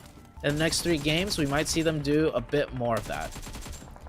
963, also a big game for him. We said that fight versus 1Million was crucial. I think had 1Million been able to hold on, they might have also been in a situation though that they got back 2nd place again. If Falcons had won this fight versus CONQUEROR, a lot could have swung the other way in terms of the overall standings of some of these other bottom teams getting up top on those standings. But unfortunately, it went for them the way of CONQUEROR taking again, as we said, that chicken dinner of the 2nd match today.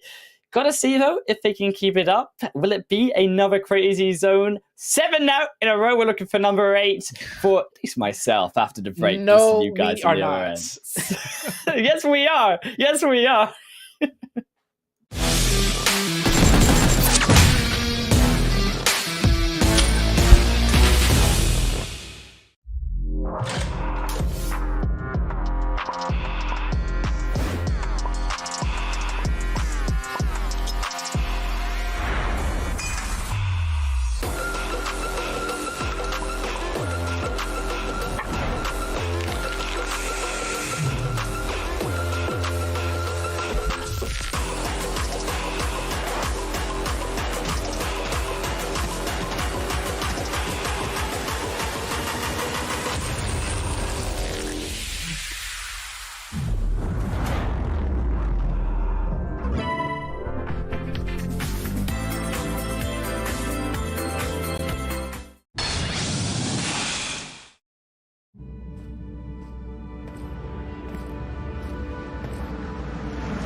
back after the second match, and hopefully no more craziness here at the PMPL Spring Split for Arabia 2022. My name is Hannah Wolf, and also Zute bringing all the action with you, but not without our official sponsor of the tournament, the Opera Renault 6 Series, with upgraded performance and upgraded fun. Celebrate your winning spirit with a brand new Opera Renault 6 Series, the designated smartphones for PUBG Mobile, Middle East, and Africa Esports 2022.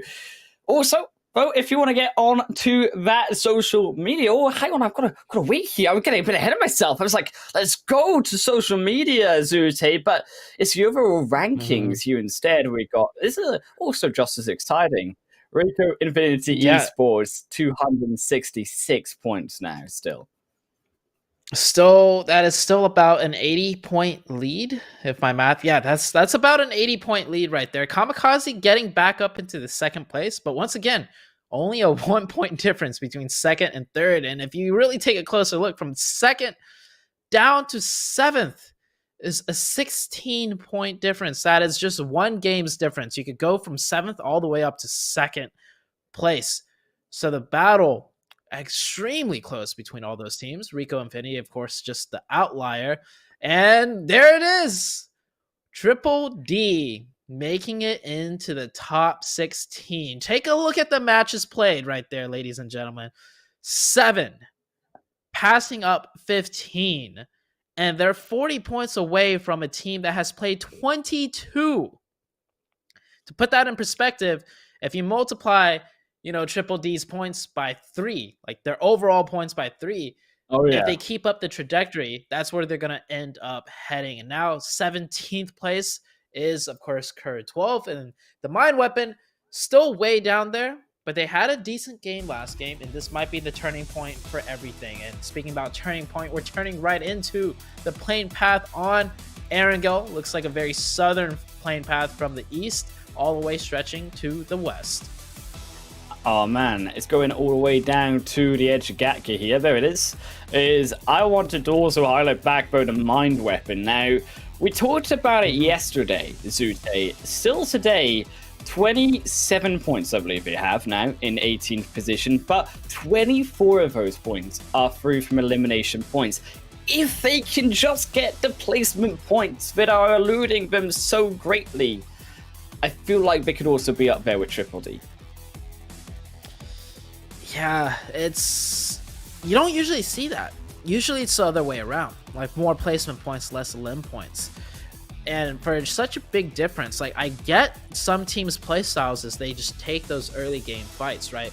So it's an easy adjustment to simply don't take those early game fights and just focus more on rotating. But I think with this team in particular, they're having a lot of issues just rotating in general. Even if they were to focus more on rotating, at some point they get into some problems as far as positioning goes, where they're kind of forced in those engagements. And while this first circle has come up on the screen, bit kind of north for my taste, but at least military zone, like none of the military zone base is in the first circle. So there's no way, there's absolutely no way we're gonna get some crazy shift down there this time around. Yeah, I'm sure that every single one of the 64 players are thanking their lucky stars if that zone completely avoided the South Island, and there's no chance at all of it going back down there once more. The nightmare is over for at least one end of Erangel. But now, where are we guessing it's going to go, though? I mean, we're talking about rotations. Probably Rico Infinity heading up towards shooting range in Severny with the vehicles that they just garnered. I'm more concerned, are we going to see that though head further up and also see some of these other teams on their way up further across those bridges, perhaps from the South Island, struggle later on? I mean, at least not going to struggle as much as Hamodia. That is a feels bad man to dive out early on. I think, so what I've noticed in Nigma Galaxy do is they drop a little bit split around Pachinki first to pick up vehicles, and potentially one of the KAMIKAZE players stole that vehicle away, like they were both dropping for it, and that forced Modi to just kind of run in the open as fast as he can to get in cover. But KAMIKAZE doing a split in this area, one of the players found a weapon and managed to land some nice long range shots. to finish out Homodi. But oh Lord, speaking about long range, he's got that sniper a little bit too far for the player distance to render in though. So Nigma Galaxy trying to get some sort of vengeance will not be able to do so, as the KAMIKAZE team, they take that free Elim point and they're gonna rotate off to continue their loot. Still though, I would be happy with first kill, first blood that easy. I mean, Nigma, unfortunately, it has been the case when you start to drop that far. Splits can be punished and lose a member early on. We've seen it before from other teams in the past, all through the history of PUBG Mobile, infamously. Still though, looking at that zone, have been fairly normal shifts again. Triple D this time changing though their drop spot, we noticed, down towards Novo. They dropped actually over to Stalwart last time around. So unluckily, they don't seem to be getting that luck when it comes to getting in the right way of that first phase. I do love how Triple D have these alternate drops though, based on the playing path. Usually that is just a sign of a team that's very adaptable and know what they're doing. Usually teams that only have one drop spot, regardless of playing path, have a very one linear set strategy, which by no means am I saying is wrong or bad. It's great if you have one focused set strategy and if you can excel in that one, area of the game when you start to loot from, that's great. But to be able to have two different drop locations and just adjust off whim based on play path, I feel like this Triple D team has always been a top team, and for whatever reason, they just missed the first Super Weekend. And that's that. They were a top team coming into this tournament that had a rough 2 days, and that's why they weren't there. But otherwise, this team's looking like a contender that should have been right there near the top with everybody else. Talking about changes, so in adaptability, Dunak, maybe the first time here at Rico Infinity Esports to be challenged up towards this Severny side of the competition. Not maybe expecting it, but instead Dunak, I'm not sure they really are after that fight, as they will actually just completely surpass Rico Infinity and head up towards the Stalwart Mountain itself. I get the feeling that some of these teams are going to be prioritizing rotations a little bit more, just because of the 6 games we had where if you didn't rotate early to try and get into a decent spot, the zones will definitely give you a tough time later on. So Dunak, seeing this circle, even though this circle isn't too wild, they're preparing for the worst. However, am I just going to be the ultimate omen and say that unless you are Triple D, every team, okay, Zute, that has gone to Stalwart in phase number 1, fact moment for you here, I'm going to hit you with the Heinlein fact, has died very early on in Erangel. Apart from Triple D, that first match today, every team that goes there in phase 1 ends up falling out very early. Well, I'm not going to comment on any more curses or voodoo magic because it's quite obvious. It's very strong right now, so I shall not partake in that anymore. But you're right. They did go all the way up to the Stalwart area, and it looks like they're going up there to loot too.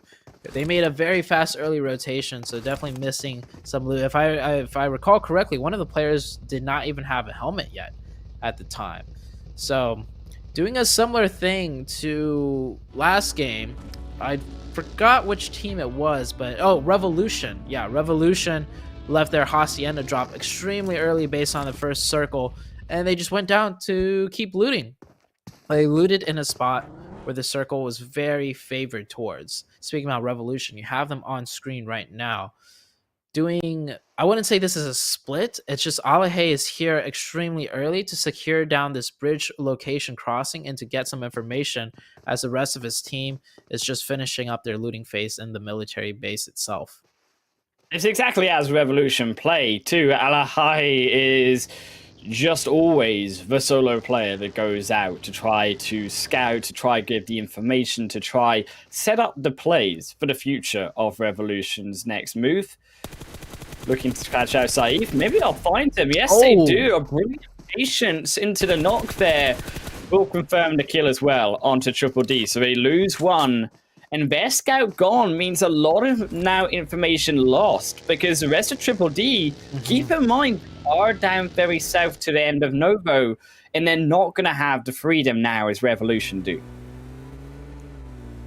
Yeah, they're so far down that they're not even able to tell if Revolution's going to continue camping them, or if the Revolution players are just going to rotate across to the other side of the zone. And because of that lack of information, like you mentioned, seems like they're going to...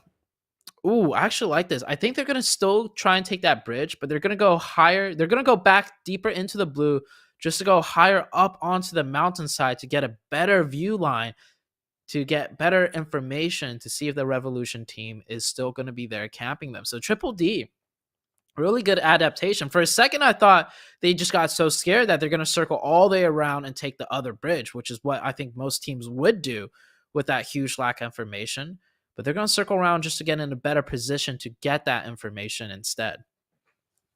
Yeah, I thought even Novo might be an option for them. If they could try find a boat, maybe get to the other side of Milta, avoid the bridge entirely. But Revolution, they will still camp the bridge. And I think because the blue zone is still going to engulf them, there is some form of credibility there where Triple D can be as aggressive as they're being. ZW2D2. They can just continue to go forward, because so do Revolution. They also need to work further forward into that zone, and they need to get out of the blue too. So that is why both these teams escape in this situation. Had that zone gone further south, though, maybe there's a world where actually Revolution do look to try camp that and to stop the rest of Triple D from getting in. But albeit, both of them saved by that next shift.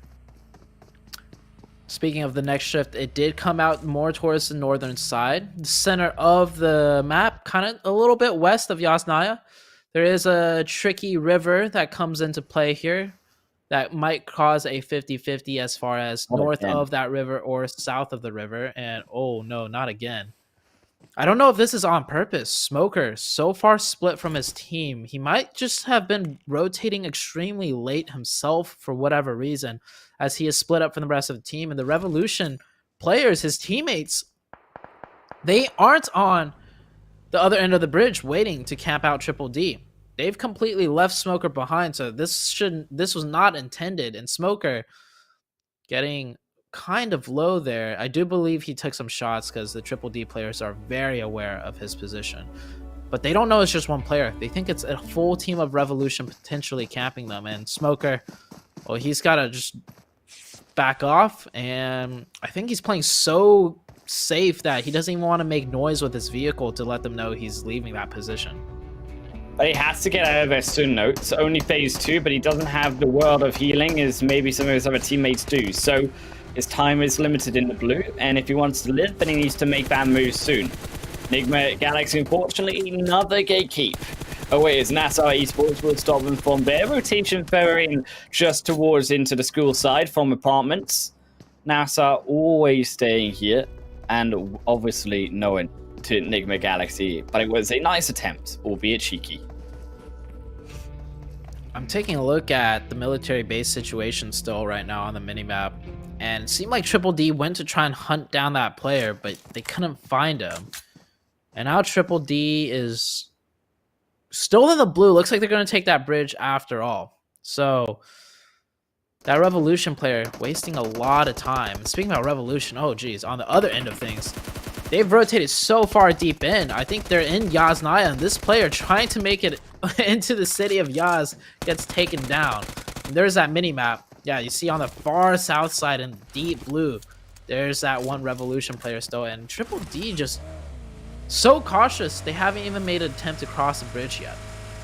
I think they've been traumatized, quite frankly, by Al-Hahi on that one knock, and they're very wary. Maybe it could still be the camp. At this point, no, it's pretty unlikely. You just take your chances and you go, because otherwise you also spend too long in the blue. And because you are so far out, the damage the further you are, as always, from the blue, from the zone itself, inside the blue zone, the more damage you take coming up, less the closer you get to that next phase, as it does shift, centralizing around Yasnaya. A little mean, but it is still a little bit north, we could argue here. The only real problem is, which way is it going to go? Because that river, that lake, is still in play. This is, I would say this is a difficult circle. But at this point, I feel like the teams are more than happy to deal with something like this as compared to the previous 6 games. So that gas station, very crucial location, of course. That's going to be one of the more pivotal areas of contention. But other than that, you have a lot of these compounds just scattered about that teams will just try and stay alive in and hope to be able to get some sort of circle control on their next shift. KAMIKAZE, also just north of that petrol station. Controlling here is bridge side. The bridge also very crucial here when it comes to deciding on which way to go for this phase 3 zone. Keeping in mind also, a lot of this zone, teams unable to move. Locations now closed in by other squads, but also the nature of that bridge for one, but also you actually have to remember that there is even the south side of Yasnaya, a lot of those teams trapped in their rotation because they cannot get through these teams already occupying the buildings, and neither can they make it through the barrel holes because similarly it is just way too open and teams like Falcons can punish them before they even get into the city. I would definitely have to agree with that one. Revolution in the kill feed right there, knocking a player of Stalwarts, and oh, beautiful. Oh, okay. I thought Calga had Ralph knocked. He probably thought the same as he unpeaked so quickly, and it looked like those were supposed to be connecting as headshots, but Ralph would not get knocked. Given the timing, even if the player got the knock, I don't think KONQUEROR Iraq is looking to push. They're on the very edge of zone. They're on the high ground, more so for information, and the circle is about to shift here. So teams just taking shots for the sake of weakening enemy players' armors. But other than that, I think everyone's just waiting to see where this next circle goes towards. Yeah, where will it go? I mean, you can't really say anything at this point, Zuti. As we said, we've seen everything when it comes to these circles. Revolution also finally getting Smoker in Triple D, also finally making inside of the zone, albeit extremely late. Now as Phase 4 makes its next shift. Heads back down to Yasnaya, and we are going to have a interesting finish here, considering that the lake is also in play, cuts off a little bit of the play area, and then the rest of that play area, if you're not in the city, Zute, it's all in that more open field. Very difficult to rotate around. Yeah, open fields with some form of divots, but not any that's really playable given what else is in the zone. If teams are looking to play in that field, they are definitely going to start losing players and most likely lose their vehicles too. Rod, I love Rod's position, definitely more central, but they control some compounds that are kind of elevated on plateaus. They're doing a 2-2 split, and there's also the toll booth right to the west of Yasnaya, which could potentially be taken by a team as well. You know it gets desperate, Zute, when the toll booth is an actual viable option outside of Yasnaya. Just because you don't want to go in, just because you don't want to be outside in those open fields. KONQUEROR, though, they opted for it. Unfortunately, they seem to be getting punished, though, for it also. More shots, barely taking more and more. Groza, Rio, they just cannot find a spot where it's in cover. At this point, just full send. Like I said, there is no real playable areas in this open field until you get into the very, very late games. But with the circle still quite big, you're just going to be crossfired and you're going to be a magnet for all the teams just playing in the compounds or from distance. That team going down, I believe it was KONQUEROR that tried to make that play. They're down to just one player up now. Still 16 teams, though, alive now in Phase 4. Is closing in.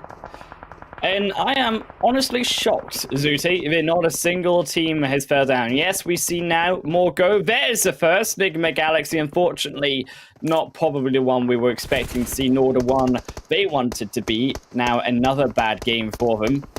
For Rico Infinity Esports. Might just be 1 million being the next. Down again also to one player by the looks of it. And YaLLa right beside him. NASR also in some trouble as Batika bombed by 963. The nade executing him down with a second, and the rest inside smokes for cover. I want to see 963 push this a little bit. I know they have zone. I know they're playing defensive. I know they're gatekeeping. But when teams get weakened to this state and you have that advantage, I want to see teams just go push away from the circle just for like 10-20 seconds to clean out a team, and then they have enough time to still circle back on in. 963. I think they were taking multiple fights though on a different end, as one of their players is knocked, which will give the opening for NASR to kind of move closer into the zone. Hassan, Ragnarok, they are still alive, and that threat, as you said, Zute, that they can also opposite 963. They had to constantly now watch their backs, and Zuxi, because they didn't take him out, Hassan, 1-for-1 trade. But no eliminations yet. Twisted Minds actually the one there to knock down Hassan from the opposite end. Hassan going to be confirmed though by 963. They will pick up the kill. They should find Zuxi now as a result. Ragnarok not willing to continue the fight, as that zone it has gone all the way away from them, back into Yasnaya Polyana.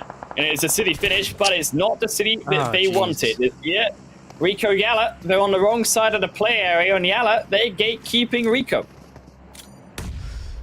I heard you like Yasnaya. Or, hold on, wait. I heard you like Los Leones. So, we're going to throw in a Yasnaya finish too now. As a circle, you're absolutely right. Shifts right into that city. A hard eastern shift. Question is, will YaLLa prioritize that rotation or take the fight? I feel like YaLLa should honestly just get into Yasnaya. I think that's what Ragnar's job is, though. He's scouting out which buildings could potentially be open. Because from that distance, you could see which compounds have cars parked next to it. So the rest of the YaLLa team just pressuring Rico to stall them out. And as soon as that blue zone closes, they should have a good idea of where they want to go inside Yasnaya. This officially makes, what, 7 games in a row where the circles have been quite difficult for teams to deal with. Oh man, good old Los Polyana. That's what we're looking at right now for our third match. Unfortunately, Twisted Minds can't quite cut the heat as they lose now another. And the Rockets will also be knocked down only to Vigors. It's KAMIKAZE, the next to try dare the rotation inside, as Rico also eliminated down by YaLLa. Dispatched in YaLLa 3 to now move in. KAMIKAZE may make their road. 963 also entrance. A vehicle, a Jeep smoking. They realize they can't hold it for much longer. They all dip back out, but they all get exploded down. KAMIKAZE, it's a beautiful fireworks display. And Falcons, 7 kills for them now. This is Falcons' home. This was where Falcons, by the way, Zute, all of the previous PMPL season used to go. Yes, not at Polyana. They know it like the back of their hands. Chamas here. I think his vehicle got taken out or something because he's running over in the open fields and eyes are just set on him like a hawk, and Chamas does go down. But two of the Triple D players did manage to make in. And the mind weapon iKURD. Well, we said they're good at fighting, but are they good at getting those placement points? With 11 teams left alive, they need to survive just a little bit longer if they also want a taste of those placement points as well. Look, it happens to the best of us, okay, Zute? So that kind of needed himself there a little bit, but it's okay. He gets the revive back in. They're back ready for the mind weapon. Another nade down. Should be short of Ali. Not even going to tickle him. YaLLa as well entering on the other side, and I'm not sure any of them really want to be here. It is away from the zone, so it is brave to try to pressure Rad, but also maybe stupid, considering that they are still very far from safety.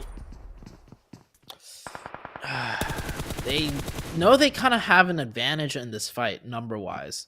So I think their biggest question is, if we just, that's not gonna be good. That's gonna cost a lot of time wasted if they need to go back for that revive. You see one player getting into car, they will go for that revive. I mean, there's 10 seconds left until the zone starts closing, and the zone also closes slow. YaLLa looking like they want to get involved in this party, as Satan moves right up next to Hope and the Mind Weapon KURD team. The mind weapon iKURD still wanting to force the situation. but realizing finally they maybe can't. Gerard, Satan left to heal up as Blue shall engulf him soon, but maybe not for much longer. As YaLLa, we mentioned they also wanted to fight, but they find 2 from the edge of Stalwart, and this is why you don't wait so long to make the play.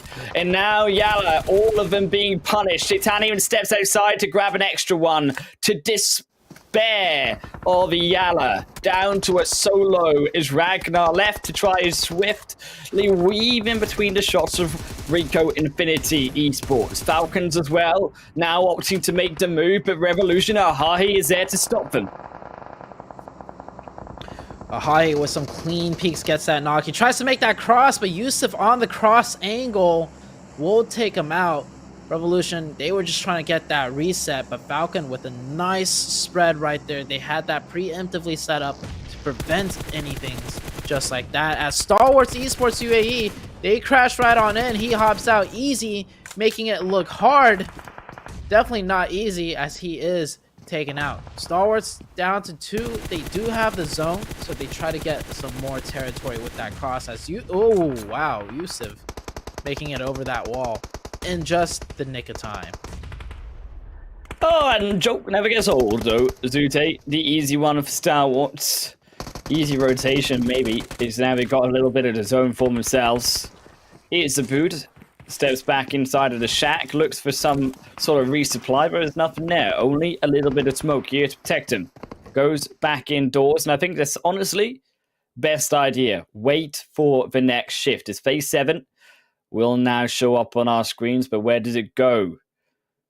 That is the question of the day. Finally, it shifts, but down towards Falcons. As Falcons, 11 kills for them.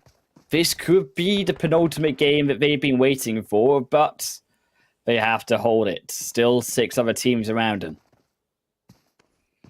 6 other teams around them, and none of those 6 teams in that zone. They're all going to have to cross over in some shape or form, either across the road or across little open gapways where they will come under the firing line of multiple teams with multiple different angles. This is an urban territory street brawl, pretty much. And you see here, teams like Dunak, they're going to take their time. They're going to hold these angles, hold these crossing, and a great grenade by Gringo actually knocks down SK Ton, and that forces Rico into the other building, which Lathe is just happening to be in wait for, but not just Lathe. Twist and Mind Player as well as Lathe. That grenade, he's forced to run out, and he does make it out. Hopefully, he'll get that heal off as the rest of Dunak try to finish out Rico Infinity. Twisted Minds, hearing the play though from Lathe, beginning to reposition. There's also Rico Infinity, as you said. Only savaging him. That car went flying, but can also Rico Infinity fly away out of this one, as Dunak still are there to stop him. Prestige, using even the barristers here on the road. The barricade's the only thing to protect him. That's how desperate it gets for him, but unfortunately it is the end of the road for these barricades, and he needs to step back out into the open. Maybe not where he wants to be, dips back in the side, survives, but not so much for Stalwart. They will lose their lives as Falcons, pick off even more. Reef now stepping up to next one in front. Here for Falcons, but he steps into the fire and in the flames. He burns, he ticks down, and Falcons Damar knocks him out. Prestige, he's at the bus stop now, but where does he go? It's only next stop down, maybe to death's door. The Twisted Mind Vigors is there. Falcons do find it, though. Reef the next one. Finally, he tries to survive a little bit longer, but Twisted Mind smacking from the behind. The back shot is enough for Falcons. The front shot facing into Twisted Mind's Vigors is headshotted down by 963. Falcons now dead. Oh, 963 now dead. Falcons even more. 18 for them as they find the mind weapon. Dunak, the only one solo. He tries to find Wadade, but it's all surrounded. It's hands up. The police are here, and Falcons arrest. Falcons, not just with any chicken, with an insane amount of eliminations. And given the fact that it was a city zone ending, I'm surprised they managed to pick up that many eliminations. They just played very spread, but in a very smart way to capitalize on all those point elim point eliminations right there. And it's just Falcons. We always mentioned they're a strong team on Erangel, and I think it's due time they get one of these big games, and it's great to see it's come into fruition for them. Look, I know that Falcons, as I said in the game, they usually drop around YaLLa in the past competitions. They opted not to, but as soon as it goes to YaLLa, they set themselves up, and like I said, they read it like a book there from every single kill that just came their way on that south side. So beautifully played. 19 kills from that one match alone, on top of the chicken dinner as well. Going to be a massive shift in the standings, but also, Zute, it was a big game there for the Mind Weapon. Keep in mind, they also finally got the placement points that we were looking for. We just saw the end of them at the end.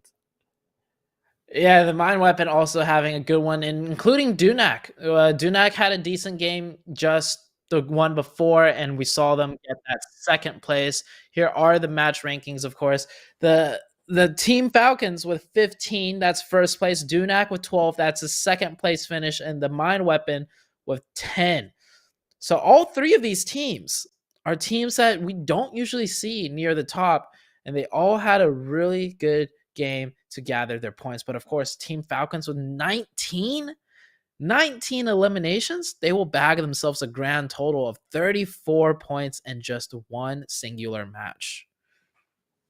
Perspective-wise, they practically eliminated, well, they did, over 25% of the lobby. Almost 5 squads worth of teams here in this one match alone. Done the damage by Falcons. Downo on the leaderboard, it definitely will be sponged up. As you can see, a lot of these points still going to our top 8, which therefore I imagine here, Zute, only must mean that some of these bottom side teams do also suffer as a result. Get to see them here, 5 points, yes, to Stalwart and Revolution, but on the latter half of that page, 13th to 16th, 0 points for all of those 4 teams. Ooh, a 0 for the likes of KONQUEROR and a 0 for NASR. Not looking good. At this point, Nigma Galaxy not doing well. I almost want to say I'm not surprised. They're just continually on that downward trend. Triple D, well, we said they do well in these hectic, crazy zones. This is the very first game that we've seen them kind of struggle with that zone shift into the YaLLa area, but they still managed 3 points. And as far as I'm concerned, their point average is still quite healthy. Yeah, they're for sure going to still be healthy, still on top when it comes to the top 16. But you also have to imagine, though, that they are being a little bit separated, considering, as we said, those top 3 teams in that game, particularly Falcons there, and also when you look towards some of those other squads, bringing the lead higher for them and bringing the amount of points now that Triple D need even higher to get up now on that leaderboard too. Yeah, so the teams that did well were all towards the bottom of the leaderboard, so that kind of makes Triple D's work a little bit more difficult in terms of catching up. But I still think with so many games left to play in this Super Weekend alone, they're already in top 16. And just so a reminder for everybody, for the Super Weekends, the only real prize is getting that chicken dinner. You get that $1,000 USD in your back pocket, but other than that, you just need top 16 overall, and you go into the finals. And when you head into the finals where there's more money to be won, the points are all reset again. So this is more like practice for most of these teams near the top, or, you know, it's more like getting that $1,000 chicken dinners between those two. And that's what these teams need to focus on.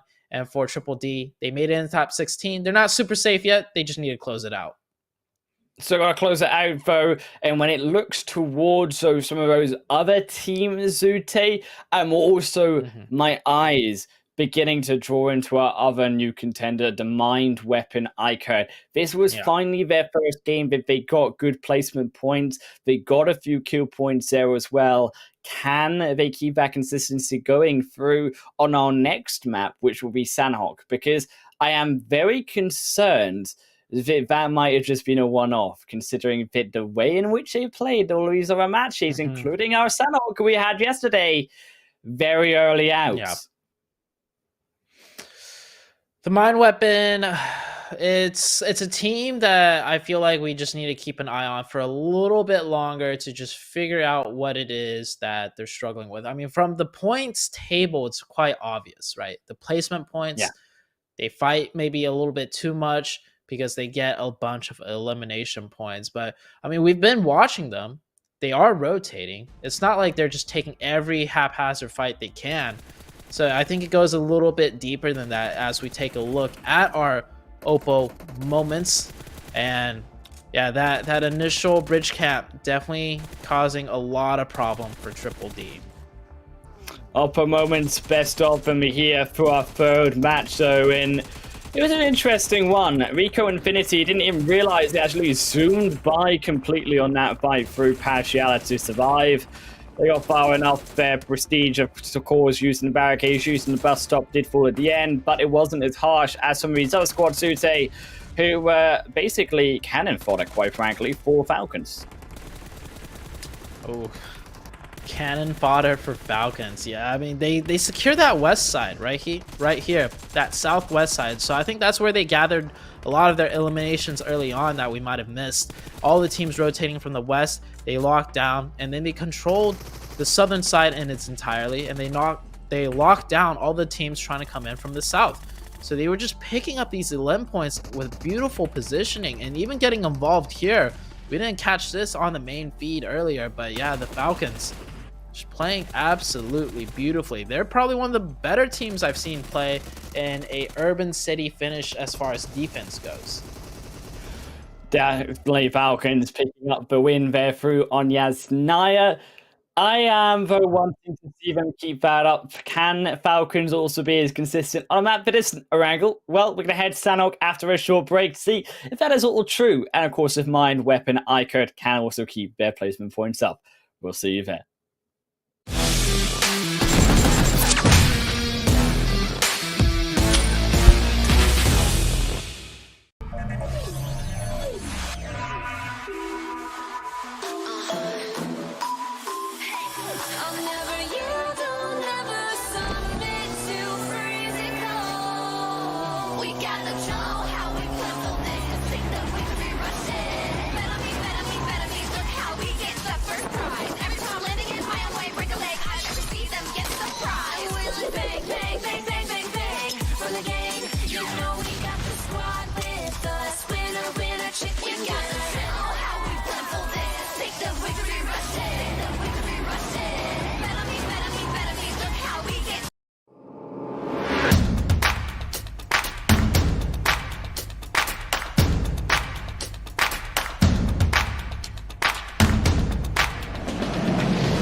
3 games down. We're down to 2 more to go for the PMPL Spring Split Arabia 2022. Myself, Wolf, and also Zute, the masters of when it comes to zone destruction and epitome and evilness and all things mean.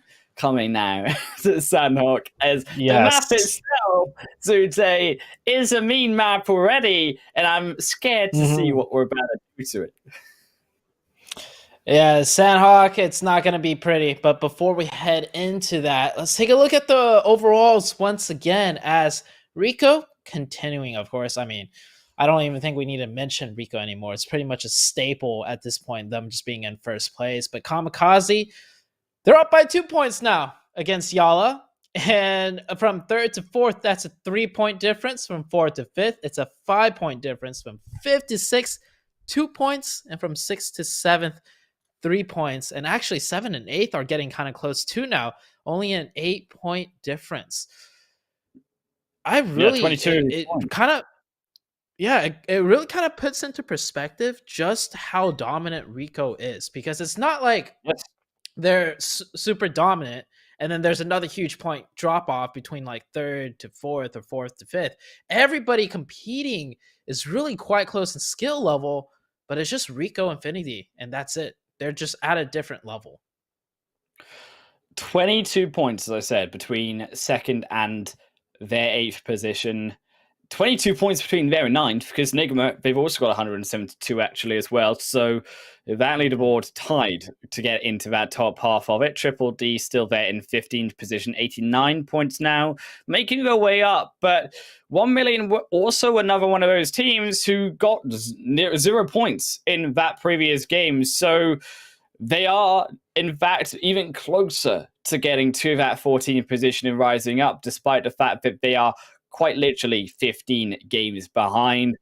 Other new contender, the Mind Weapon, also scoring 10 placement points there for themselves, but not as many elimination points, but still a big game for them, making their way up slowly to KURD 12, already in that elimination space. Yeah, the Mind Weapon, I think, they're definitely not doing as well as they would hope for. But to put it into perspective, as some of the other teams that, played their first Super Weekend in their first 15 games that didn't do as well either, they're kind of on par with them. It's hard to tell because they're coming into their first Super Weekend, even though we're already into the 2nd overall of the Super Weekend. So the Mind Weapon, they gotta just keep it strong, keep it tight. And speaking about keeping it strong, I'm pretty sure we're gonna see a hot drop fight in Cal for the start of this game between the Mind Weapon and team is slipping my mind right now. They fight. Who do they fight again in Cal? Ooh. Now this is bad because I know at YaLLa were the ones that came in later after to try to stop 1Million. I think they just disappeared so fast we can't even remember it, to be honest. I mean, we barely got off the plane path and they were already dead, weren't they? So now, as we see another plane path, slightly away from Cal, some little bit of a respite. I was wanting to say 1Million. It might have been 1Million that go there. I'm not sure. 1Million tried to third party afterwards. Remember, they set up that bridge camp. Or not the bridge camp. Yeah, they tried to surround Cal and they did manage to get one. And then they took that boat and rotated all away. I think it's the Mind Weapon and KAMIKAZE. Yes, it was KAMIKAZE. Those two teams always end up fighting. This time, it looks like KAMIKAZE is going to go towards Tap Mock. And then the Mind Weapon is going to go towards Cal. Now, this has happened once before. And KAMIKAZE would try to kind of surround them and trap them in. Oh, no, wait. Looks like they're both stretching into Cal. And, of course, 1Million. Following closely behind, looking to third party that fight if they get the opportunity to. So nothing's changed. Looks like the Mind Weapon lose one player though off drop. As you can see, a little plus sign meaning that player is knocked currently. And they're dead now. There's a little graveyard symbol there, which means that gravestone. It's an elimination. Kaz and KAMIKAZE, should I say here, have found their first one. Narbo. Unfortunately, it sucks when you get off your parachute and then you die straight away, but it's the name of the game, I'm afraid, when you try to go for that hotspot. And that looking for it. Twist the Mind Weapon finding one back, one knock as well. Now, Kante in the 1v1 also. Going to sidestep though, and I don't think these teams, either of them are very willing to go for this fight. A lot of hesitancy, actually, compared to what we saw Zute last time around. It was very quick, and we had the fight over in about 10 seconds. But now, I have a feeling this is going to be a longer one, and then how does also 1 million potentially also play into that if they do decide to go further in and try to third party as well? The longer this plays out, the worse it is for both teams. Obviously, because they waste time, but that also, with the added fact of 1 million looking to third party, that's just going to give 1 million a better chance to surround them and set things up. So KAMIKAZE, they will have the man advantage as they got that, opening knock and confirmation. So the Mind Weapon playing, a step behind when it comes to the manpower. But the Mind Weapon, we've seen these players really excel in the form of fighting. So even though they're one player short, they could still end up taking this fight in a 3v4. Fighting is their forte, but not is surviving, as they have been struggling to play some points prior to that last game. As KAMIKAZE still looking to loot up, staying very close together in their square formation. Also, the retreat there through from the Mind Weapon iKURD, respecting the space. I think also understanding there the 1 million maybe also on the front side of Cow as well, looking down later on. So also giving themselves some space in between there to breathe. Down, though, back to that first phase zone, Zute. It was a all three island Sanhok zone for phase number 1. So the mystery, at least, is there for these players. It is indeed. It could very well be a southwestern island finish. This will be one of the very first few times we see a southwestern island. And when I say southwestern, I mean deeper down towards that south.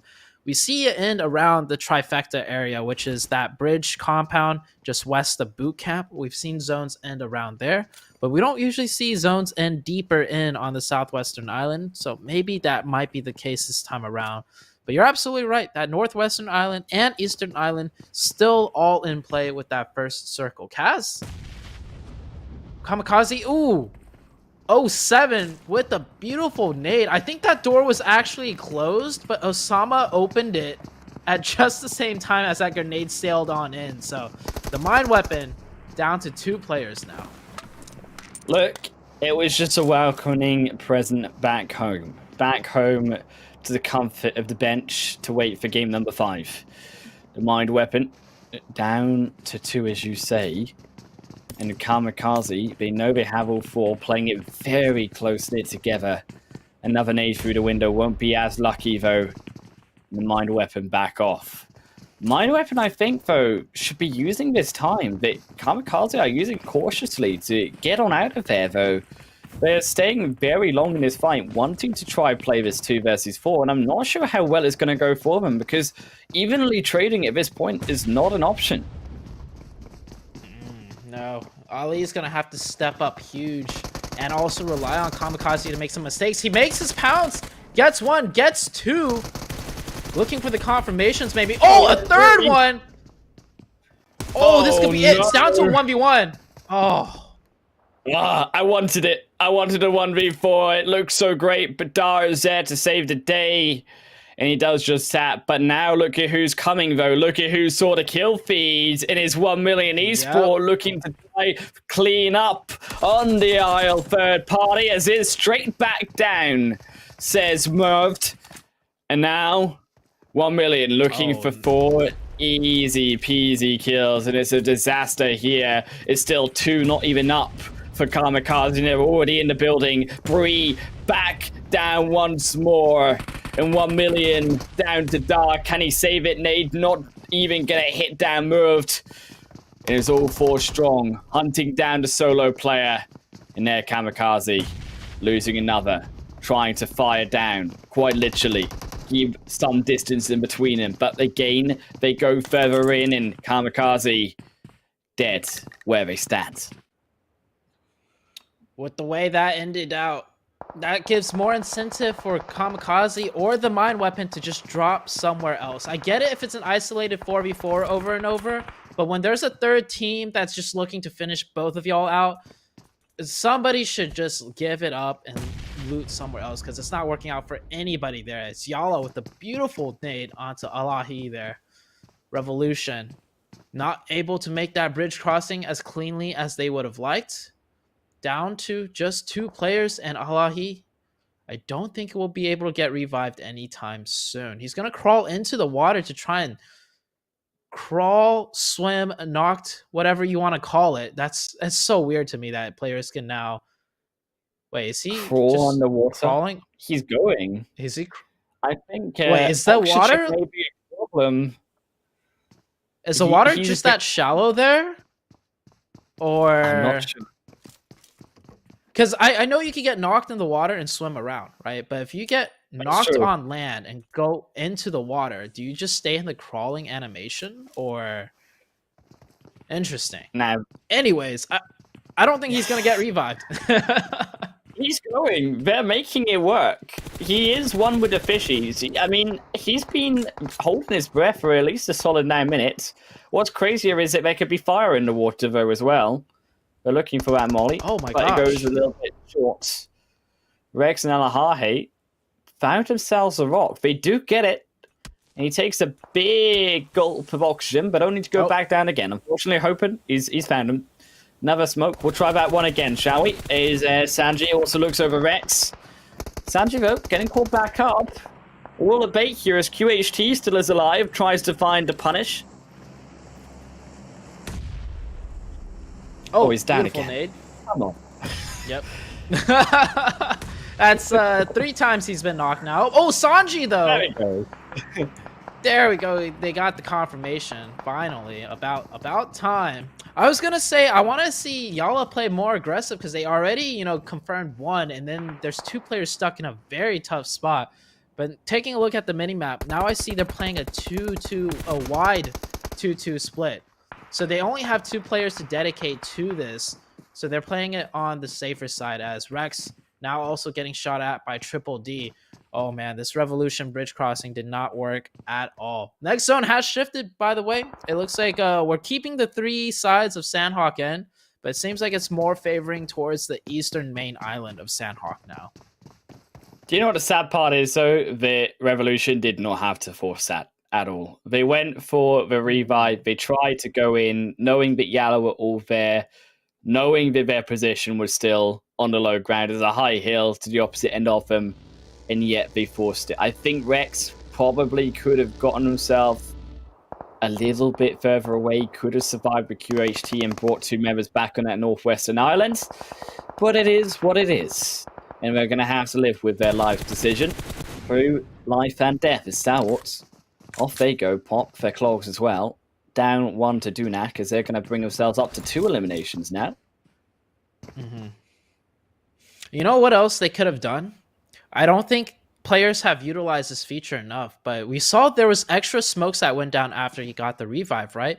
He could have thrown down more smokes and picked up his teammate, moved back a little bit to a safer location, like you said, and then do the revive. I think it's just, it's such a newer feature that players are so instinctually, they're just going to tap that revive button once their teammate gets close. They don't think to tap the pick up feature and then move them and then go for that revive. So I want to see, in that specific situation, that would have worked out much better.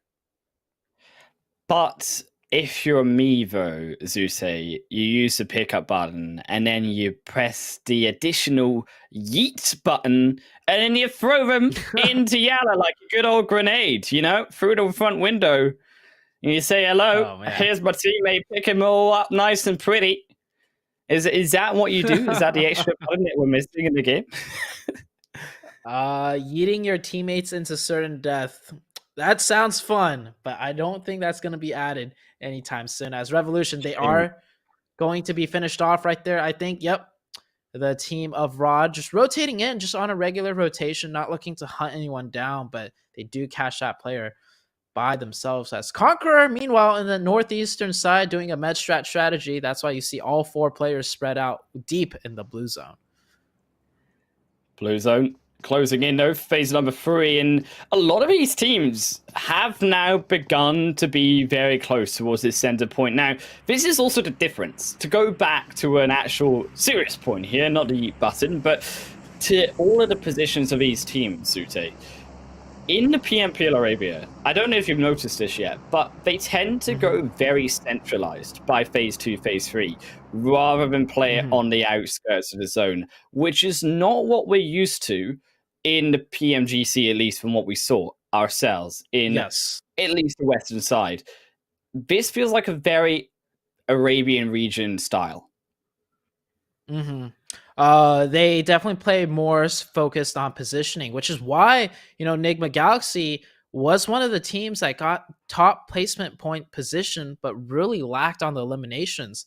And they still managed 3rd overall, but there was a not even a meme or a joke, but quite like statistically, Order from the Nova team that got 1st place, he himself alone got more eliminations than the entirety of Nigma Galaxy combined. And you could see why Nigma Galaxy definitely struggle on fighting. So they prioritize those rotations, those positioning. And in a way, when that's the strongest team in your region, you kind of learn from the best in your region. And so it has kind of affected the meta, so to say, for more teams playing more center. So I love how you made that. Yeah, I love how you brought that point up. And it is a thing right there. And I think this also is going to be intriguing to see later on down the year as well, Zute. Not just in this competition, but PMGC, international competitions in the mid-season. How is that going to affect here other regions when they see the Arabian teams play like this? Because they are going to play slightly different, and it will affect them naturally just because there are 2 teams or so playing completely different than they are. It will definitely come into play later on as the year stretches out. We do see some teams, though, a very few amount of teams, play more of that edge style that, you know, they come in late. They don't just hard rotate towards the center, which, in a way, that's what Rico Infinity does. If you've been paying attention kind of more closely, they're always coming in from the edge. They take their time rotating. And, well, they're the #1 team currently in here. And I think the best teams across the world play more towards that style. Still, if it works, it works. But I think it's also predictable, on the other hand. I think that if you are a team that is willing to go for it and Rico then begin to struggle maybe 1 or 2 times, you could catch them.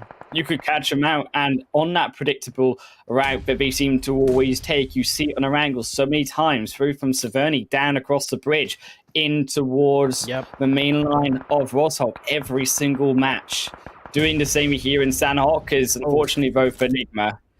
We talked about them, so great a PMGC, but Stalwart, they do not agree in the PMPL, at least, as they find a 2-man nade. Down to 1 here for Nigma Galaxy, but Triple D as well. We saw the shots being pushed on to Triple D Esports beforehand, but they don't have an eye onto the fight. The buildings protect them. Nigma Galaxy down to 1. There's Hamodi, will say goodbye, and Freak keeping himself alive. Stalwart down to 2 in the zone, about to close in once more. Zone about to shift on out. Should be an eastern shift somewhere in the east. Not sure quite where. Oh, perfectly east. Yeah. So not a crazy circle by any means, but it is Sanhok still. The craziness is in the map itself. As Rico Infinity, they will have to move out of boot camp. YaLLa, Triple D, Dunak, Nigma Galaxy. So many teams have to push in towards that eastern side now. And NASR, by the way, a 4-man team in one of the few compounds that are left in the game. So they're going to be chilling. As Freak doing the best he can to secure at least 1 point for the team. If they go out now, that's 0 placement points and 0 elimination points. Looking like another 0-point match here for Nigma, but when it looks like the big points, CONQUEROR as well. Here, and they're not on the map quite yet. We're looking more towards the western side, but in that east, Conqueror holding the other strong hill. They've got the compound there as well. Curious to see if they can keep that alive. Unfortunately, they just did lose forever. Is one will fall down on the rotation in. There will be 1 million to pick that one up. And now down to a 3 to hold it. Is more teams coming through from that western side. But to head back towards the east, or towards the west, sorry, should I say, is YaLLa. Losing another one round as well. Coupled that by the rest of Triple D. Ragnar falls, succumbs to the damage. And Saif as well. Too much for YaLLa to handle. And YaLLa also pick up another, but it's fighting up to the top of Bootcamp Hill. But you have to remember as well, Dute, this Bootcamp Hill is not also in the zone. Still 150 meters of a trek downstairs into that blue. Yeah, the problem with this Bootcamp Hill is if you go underneath it, the team on top of Bootcamp Hill will just take shots at you and eliminate you. So teams are like forced to fight their way to clear this out. And like you mentioned, even after they clear this out, it's not in the zone. So definitely one of the more difficult parts of Sanhok. MG3 coming out from the side of Triple D. One player goes down, a double for Monir. Very nicely played by this Rod player, but immediately I think traded, or maybe third party from distance. I think he did get traded by Humam. So good job out of the Triple D team, but he won't be able to get that revive. If anything, he should go back and pick up the first aid kits if his teammates got some. But he circles back around the rock because teams on the inside still looking his way to gatekeep him. Yeah, he might have spotted one out. Humam gonna take all the med kits, as you said. And also the energy drinks. It's going to be a long run downstairs into that player, as we say. Dunak, though, inside there, fighting versus YaLLa. Have already lost one, down to an equal trade, make it uneven. Now it's NASR going to third party, and the nade going to miss on Gringo, though. Slightly short, Molly back ahead. That nade's dodging barely out by Powerful, but the nade from there is just too great and explodes onto their face. Dunak out of the competition, but NASR, as we said, the third party, not a problem though for YaLLa as they immediately find a knock, but they need to transform it into something because the blue zone is creeping up behind them. Great shots by YaLLa too to follow up that nade onto NASR, getting that knock. It won't amount to anything, but at least put some pressure out. The circle did shift on north, so NASR has to move out of this compound straight into the likes of Twisted.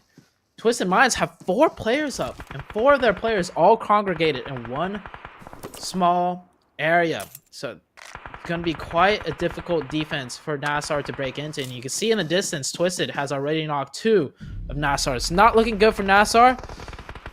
Rico Infinity on that northwestern side also getting that zone blast this time around. As YaLLa try to make their way in just as NASR is leaving their compound. NASR, I think they're going to be leaving not only the compound, but this fourth match here is down to only one. Twisted Minds now turning our attention to YaLLa. 1-for-1 trade. YaLLa trying their best, but they don't have the numbers to trade. And in the blue zone, only one first aid kid. Looks pretty disastrous here for Powerful.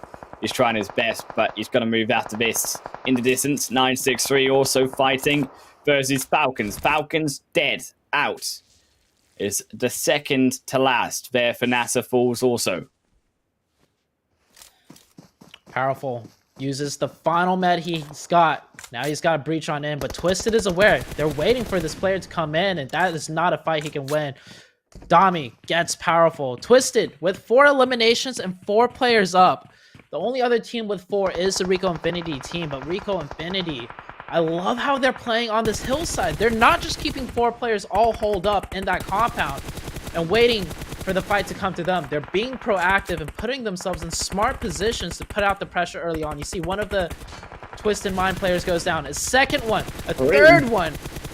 Rico Infinity eliminating the only 4-man team left on the map. But Triple D, Humam running in. That's going to be some issues. And he's able to catch him underneath. Very good job by Rico. They could get that reset. And they control everything right now before any teams really have a chance to press in on them. Yeah, I'm not sure why your man really was holding out Molotov. Needs to get in, stabilized before he tries to go anything fancy onto Rico before he wouldn't turn his head. But unfortunately for him, Twisted Minds, it went down too fast. And he gets caught with his pants down. 963 Egypt, though. As that blue zone comes down upon them, Rico Infinity have turned their attention to the next. And no, Oh. sir, it's a brilliant nade from Prestige. Straight on top of his head, and the revive needs to come out already. Rod, no further out. Also keep in mind, we have Conqueror, Stalwart also healing. But Twisted Mind's the first to fall of all the solos. Is now 963. Managed back to 3. Now turning their attention to Prestige, but a nade is so wide. The molly, in fact, it was, but it's still, regardless, not going to hit anything. Nade barely hits him again, brings him down to half HP, and Prestige is looking to 1v3.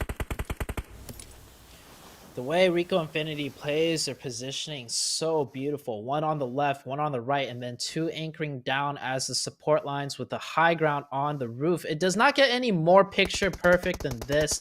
It all comes down to the execution though, because we've seen teams position well, but then lose it all.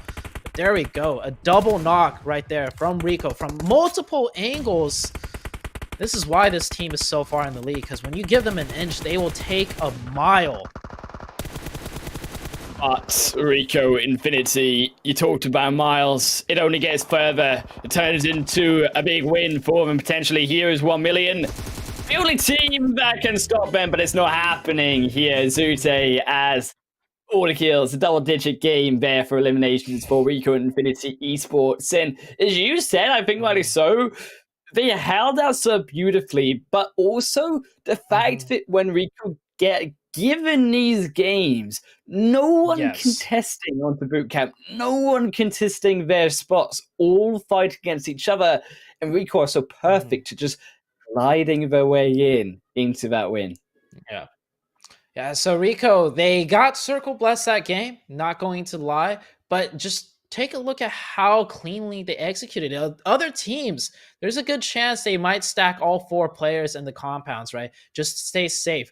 Their thinking is let all the teams push into us, fight each other out, and then we'll have our way with them. But you saw how just one player or 2 players positioned outside of the compounds at those crucial spots did the same exact thing and picked up way more eliminations than if they were to wait for all the other teams to eliminate each other.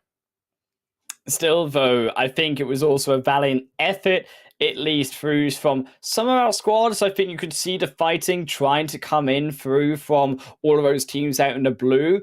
I think, though, it was all down to the positioning previously. And this is something that we also talked about, yes, just there with Rico Infinity Esports having that great position. But I think it's still poor from some of these other teams here, if you would agree with me here, Zute, that there are some late decisions that are costing these players, these teams, the games when they're not making the direct moves earlier on in the game.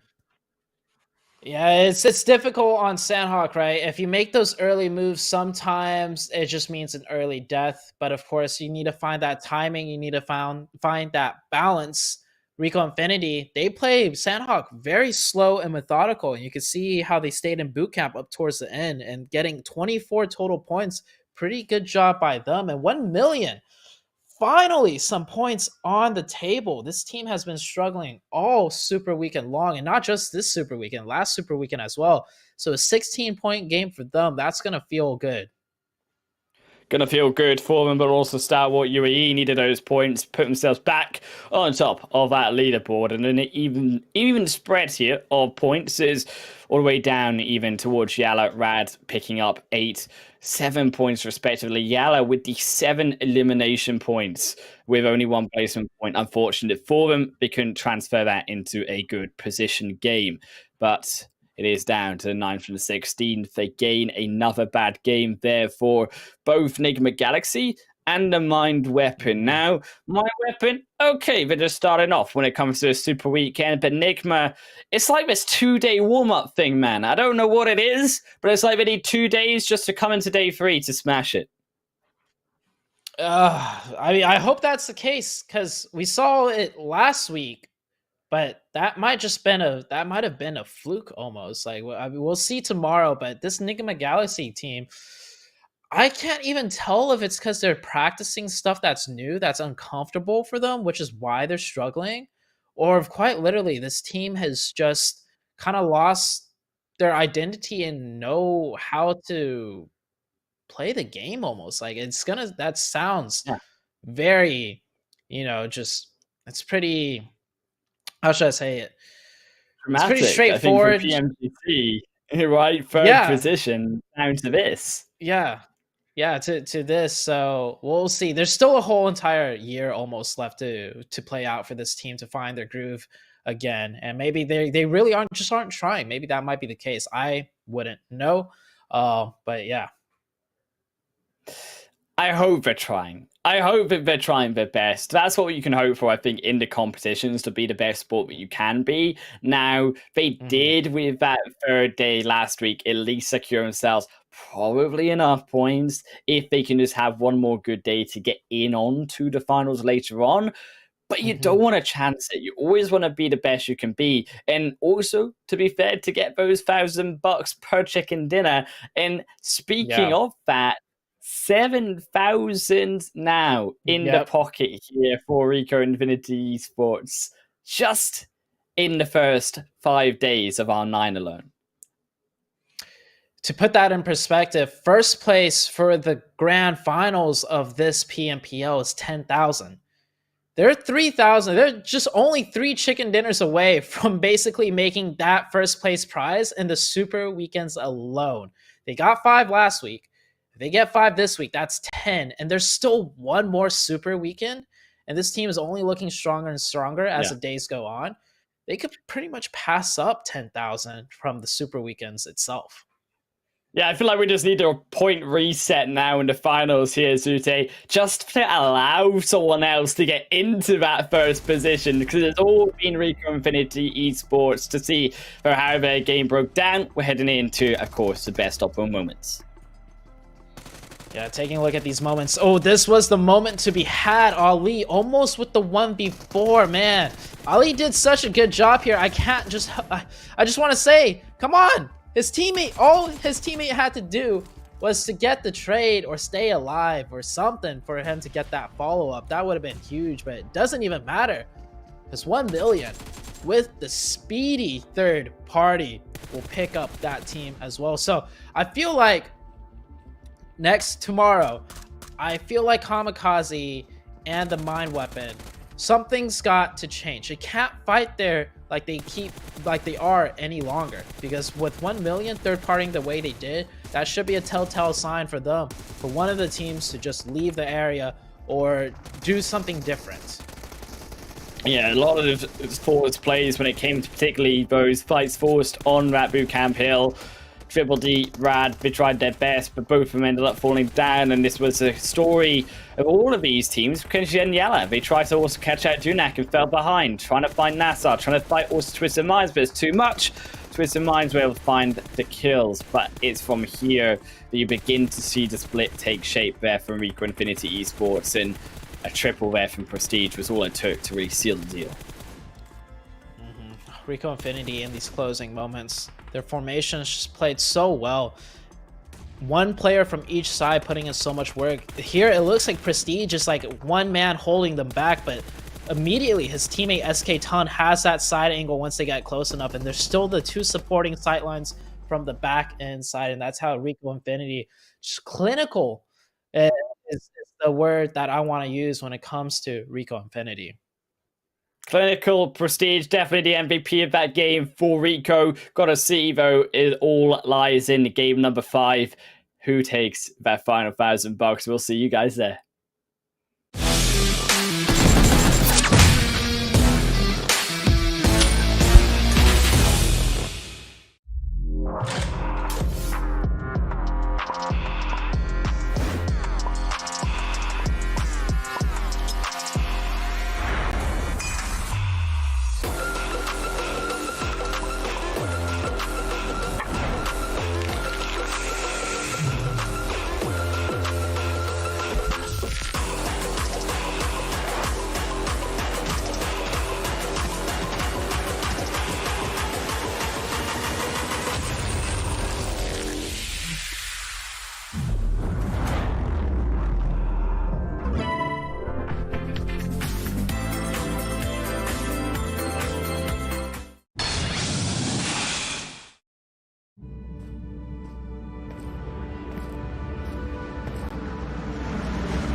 one more game to rule them all in the PMPL Spring Split Arabia 2022. Myself, Hannah Wolf, and Zute joining you for our final Erangel match here.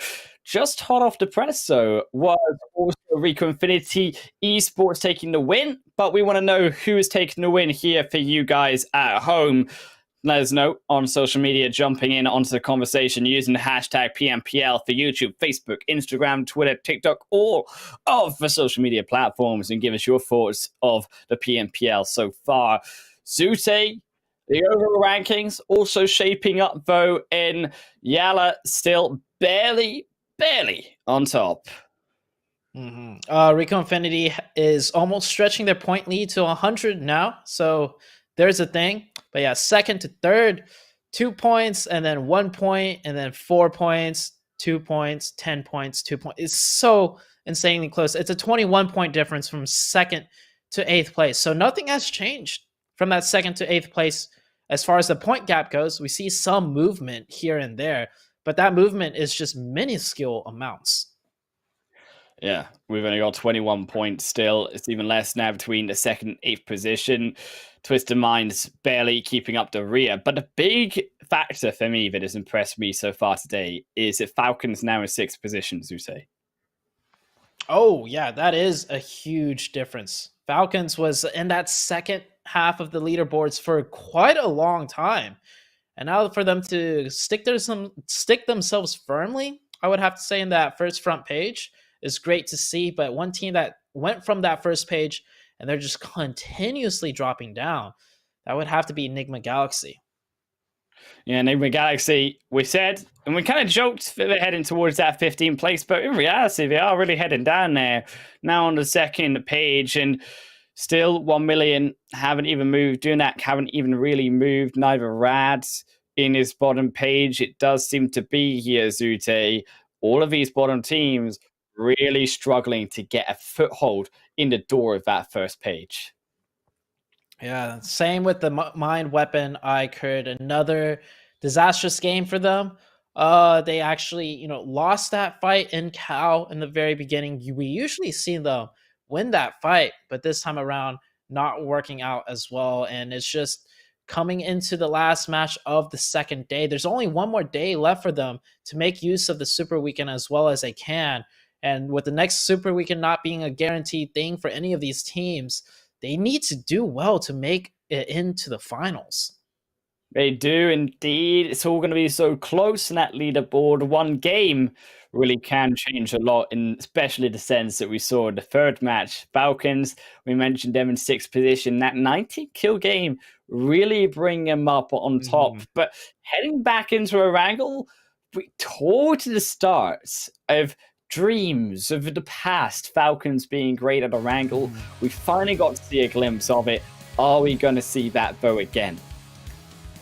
I think they've done very well on both maps of Erangel, one of which, they got that 19 elimination, and in the very first one, they also had a decent game given that crazy military circle finish. But let's see what happens in this third game.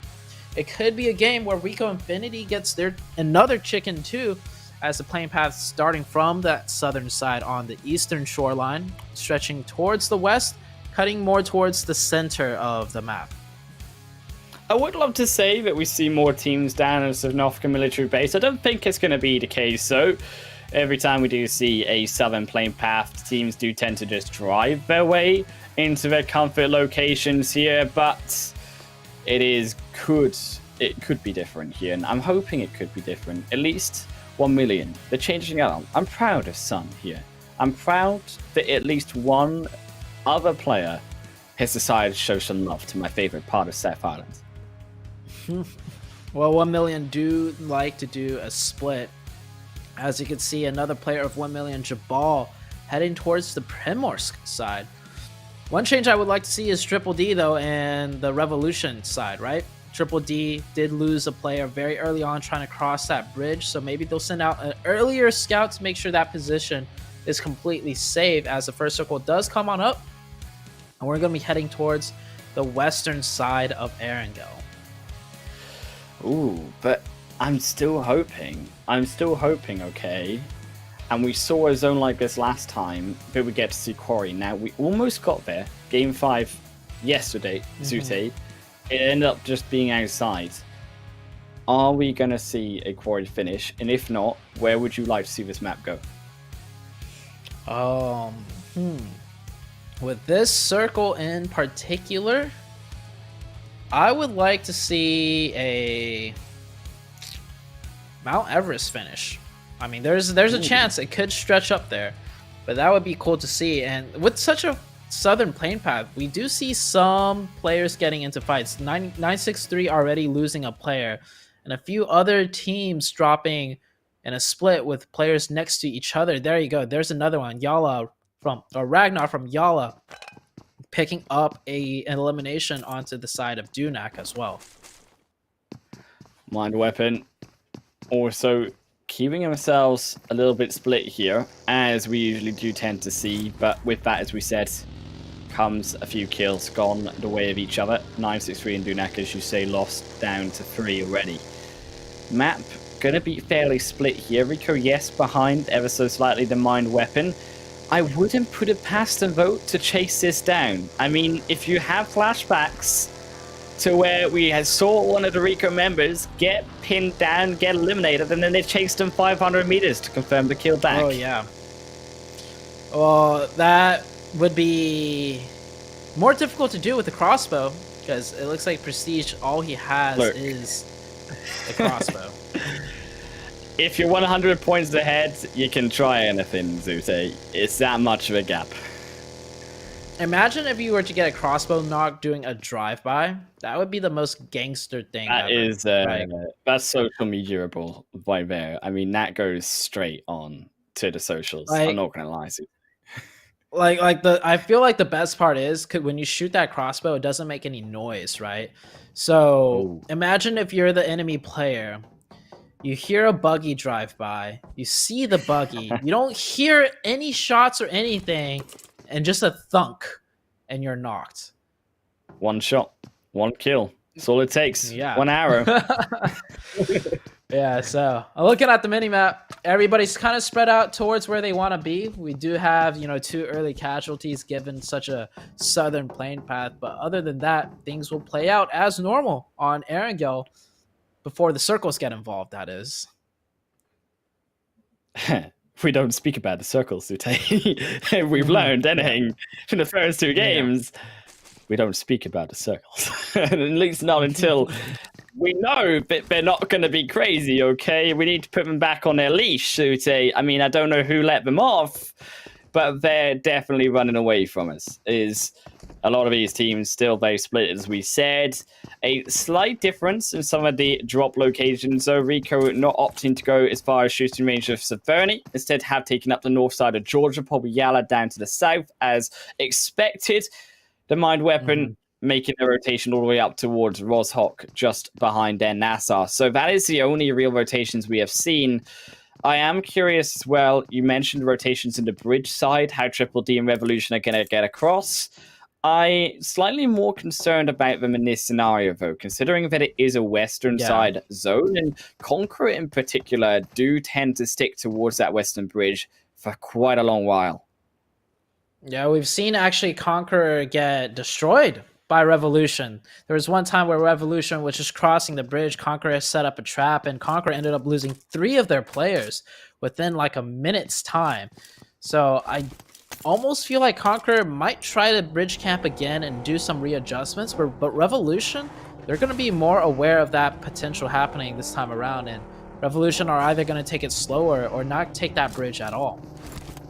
Yeah, could also keep in mind even boat it. You could also swim it across. Ferry pier is always an option to completely divert against it. Could also even just take the eastern bridge, but it does look like Revolution, they're on their way down to the western side, so as we say, should be trying to cross that bridge versus KONQUEROR and have to see the readjustments that KONQUEROR have taken to not completely flop the defense. There's also the eastern side, Triple D, the other real contender here. I am surprised actually that they didn't try to go further up. I mean, yes, you could argue that the south side looks very nice, but there's all these spots still in Shelter, Prison Mansion that, besides 1 million, who aren't dropping there when you get the south side given to them, are completely open. It would be much easier in a sense to then avoid that South Island crossing. That would definitely be the case, except KONQUEROR, they're not even bridge camping anymore. I feel like because it went so horribly wrong last time, they've decided it's not worth the trouble. So KONQUEROR kind of rotating a little further inland. Nigma Galaxy rotating out from Pachinki, making a very central rotation once again. I almost feel like Nigma Galaxy's strategy works better on the PMGC level because more teams on PMGC play around the edges, which give way for Nigma Galaxy to make their rotations a bit more easier and also run into less fights doing the typical rotations. But you mentioned it on the Sanhok game. You've noticed in this region, many teams like to rotate and play center, and it's because Nigma Galaxy does the same. It kind of forces them into these fights early game, which, quite frankly, that's their biggest weakness. As you can see, a KAMIKAZE member rotating right on by Nigma Galaxy. Nigma Galaxy's positioned dead center right now of the first circle. Yeah, trying to obviously play forward the zone quite literally. But when you think about the dead center and about the variety of different plays you can make, particularly in the phase 1. Yes, we're heading now to phase 2 to see where it goes, but you don't need to take the dead center of the circle. I mean, I'm sorry, but it is a bit of an obvious play, and it's very punishable to players because they are always going to be expecting someone at least to be in the very center of the map. Yeah, I would have to agree with that. Nova, the champion reigning team from PMGC, we see them have a nice balance of both playstyles. They used to be a heavy rotation team, and then in this past recent year, I've noticed that they have also mastered the craft of playing from the edge on in. So definitely needing both skill sets to be finely tuned and developed if you want to be a world-class contender. Circle does shift a little bit further to the west. Teams will have to rotate in from the east some more. And Triple D, well, it looks like Triple D might just run into Revolution once again on that military base side. I'm still confused about what Stalwart also are planning. Now, they've been staying there for possibly what was Triple D, I think they were looking for, to cross over that eastern side bridge. But now, because Triple D actually didn't go there, they're instead trying to fight again here versus Revolution to that then western side shift to phase 2, looking a bit lost, and they are going to be very late to the map. I'm curious to see alongside them and these other Southern teams how that plays out in information and the ability to get a position later on. Is Twisted Minds? They have just sniped up one, unfortunately for Nosa. Got completely caught off guard as Rolk is behind the hay bale. Misses out the circle once, will then, instead of looking for the flashy play of running him over, just try to kill him. Misses once. There he goes. Just finally got him. Oh, back around a vehicle. Finally gets him down. It was elusive, but not elusive for Ammo. Rolkus with some beautiful shots there. I'm surprised he spotted that player so cleanly. Back onto the military island side of things, Triple D, yep, setting up for a fight with Revolution. I'm noticing Triple D is getting many wide angles. Revolution might just be caught off guard by, I think, Saif coming in from the far western side. If Saif could get a nice position, they can open up that knock and then potentially take this fight. This is only circle 2, so the play zone won't do that much damage. Jamal's taking some shots now that the car is driving a little bit in a straighter line, but only manages to connect one bullet. Well, they get away. They get away this time, more importantly. Triple D cannot pull off the sneaky, snappy plays and eliminate anyone. And Rex gets back inside. QHT there to drive into safety. Humam is behind on the chase, but I don't think they're going to be chasing for much longer. The only problem here now for Triple D, though, Zute, is the zone is still very much capable of playing to try to gatekeep here Triple D, but Revolution, who do, on the other hand, do tend to go very deep into the zone in their rotations and the way in which they play, will opt to change it. I thought they might go deeper into the zone instead, but they are going to stick to what I would believe in, and that is to stop Triple D making the crossing. I almost think that was on purpose. Them rotating a little bit deeper to fake out the potential, you know, because if Triple D moved up a little bit more, they might have moved up just enough to spot that car seemingly rotate, but then they wouldn't know they faked it and came back around. We'll see what happened as Twisted Minds just continuing to pick up elimination points left and right. Just scrap plays right there. Yeah, Stalwart's losing one player. Stalwart down to 3. The zone also going to shift to its next phase. Phase 3, still very central. And it could still go to Everest if it looks like it wants to go to the northern side. Quarry's still in play, but which way is it going to go? It's going to go to your Everest here, Zute. It likes you a little bit more today, I'm afraid, than me. I think I took all my favoritism out on the first 2 games, but the Everest side is still there. And I'm going to say something. If you look at that Everest side, okay, is it just me, or does it look like a pouched set of wrinkly lips? You'll never look at it the same now, see?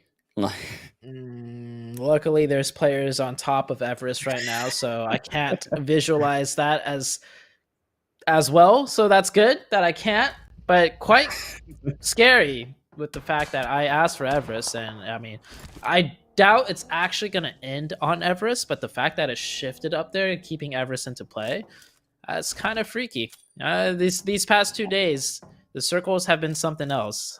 Feel like I'm almost kind of in the Twilight Zone. As Triple D, they will make that crossing, and Revolution, they're going to decide to rotate because that circle definitely hard shifted the complete opposite way. Yeah. Now all the other people in the chat trying to look up maps of Erangel and seeing what I mean by the Everest mountaintop. It comes back on, thankfully, as you say, we're hiding it. We're putting a white sheet over it, as it were, with the players on top. Yeah, Nigma Galaxy once again, you know, center position on the map, the center of center. So they will be kind of forced to take a fight because, you know, you don't just get these positions for free all the time. Nigma Galaxy already down. Oh, is that a double? No, that's just one. I thought that might have gotten Lord as well. But Nigma Galaxy down to 2 now, and the rest of YaLLa pushing on in. I think it's a 3v2 situation as YaLLa just lost one of their players.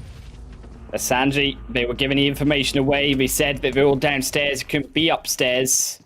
And we find a nade. Ralph instantly blowing up. Oh, it's just too perfect for YaLLa to find a 3-piece there. In 5 kills, go their way now in total. Another disappointment game here for Nigma Galaxy to sit it out. Got to hope for the redemption day 3 like last weekend. With 1 million also looking for those points that they so badly need. You know, on to number 2 is in Watertown. They pick up their skirmish versus CONQUEROR. That is really disappointing to see.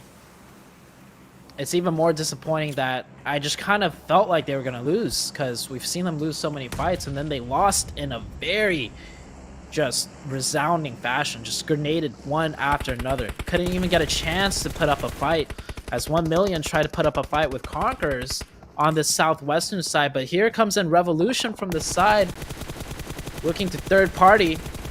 Rex taking some shots, now getting shot by 1million, but none of the Revolution players go down, and they're going to readjust their position quickly before they get under any more fire or distress.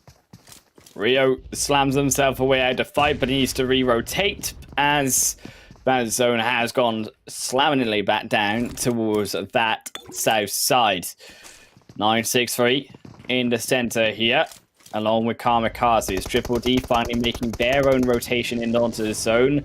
In their own fight, though, here versus Twisted Minds. Not going back great from the kill feed side of things. This guy also going to lose their life. There's a double knock, I believe, there against the Triple D squad. And doing another there for our other South contender, looking as Rex onto the one of Dunak.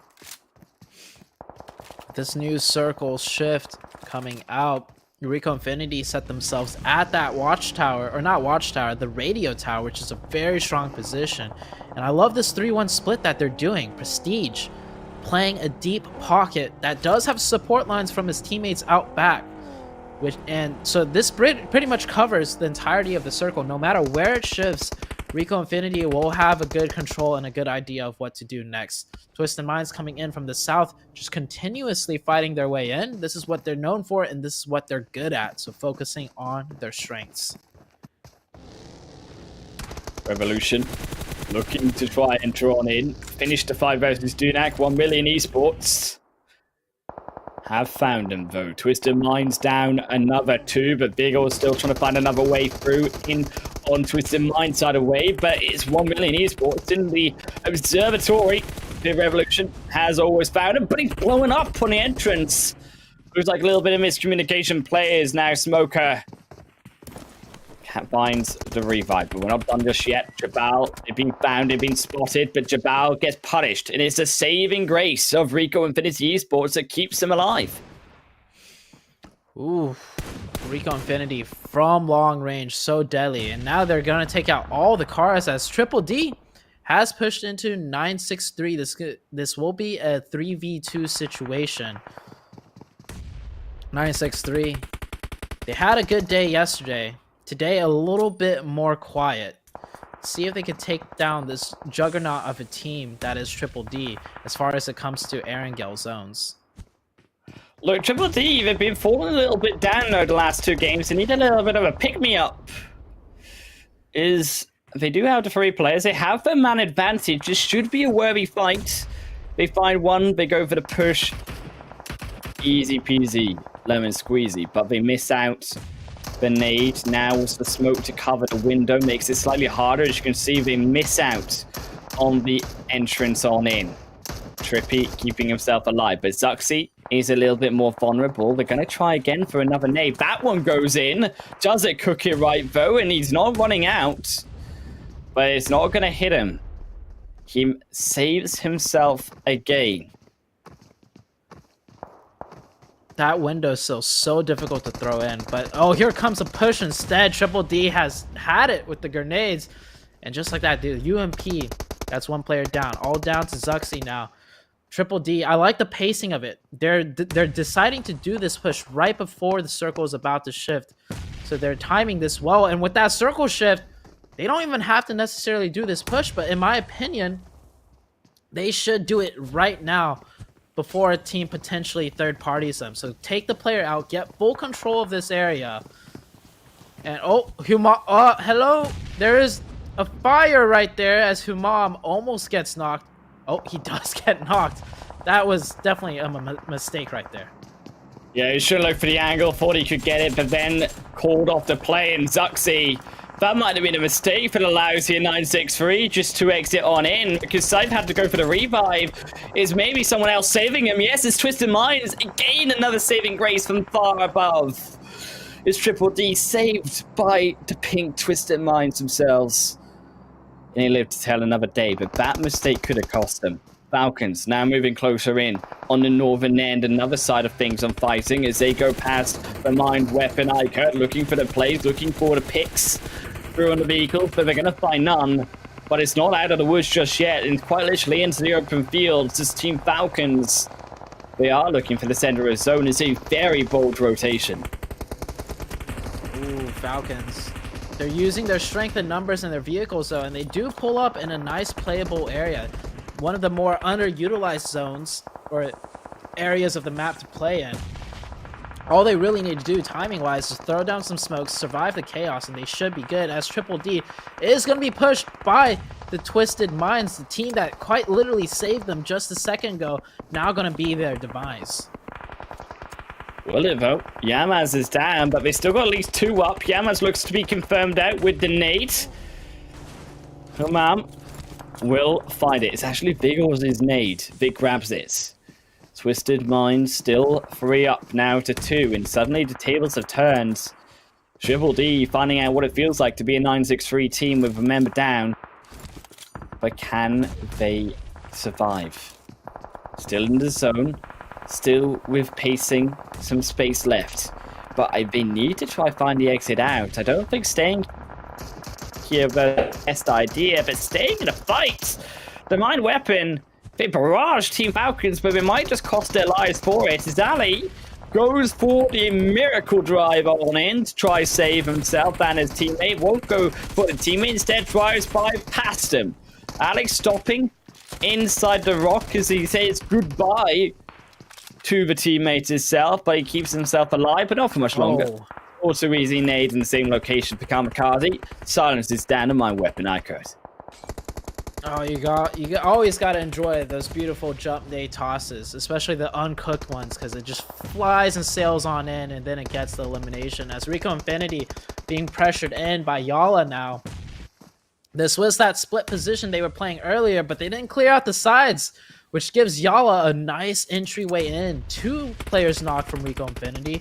YaLLa knows they got to take this but advantage while they can, and NASR on the other end raining down the grenades of their own. Rico Infinity getting banged up terribly right now. It's their zone, but they've had enough. They've had enough of Rico Infinity Esports zones, and they all cyber bully them down. Look for the revives indeed, but it buys more time here. A few seconds there for YaLLa to approach further forward through the smokes, snaking their way in towards the phase 6 zone. Is this on its way closing now on in? In KAMIKAZE, also there outside, but look who's looking to be opportunistic here is Ahahi. Slammed though by Bandar, doesn't need the HP because he finds 2 for 1. Is QHT the only one alive, but still so low? Ticking down almost to nothing. Twisted Minds also in their own fight versus NASR. Nade barely missed out on Vigors, but the vehicles also a concern to get blowing up Vigors alongside them. That pit is just a pit of massacre. I do think Rico did manage to stay alive. Rico actually manages to keep 3 alive. They were down to just 1 player with 3 knocked, but somehow they managed to recover back up to a 3-man team.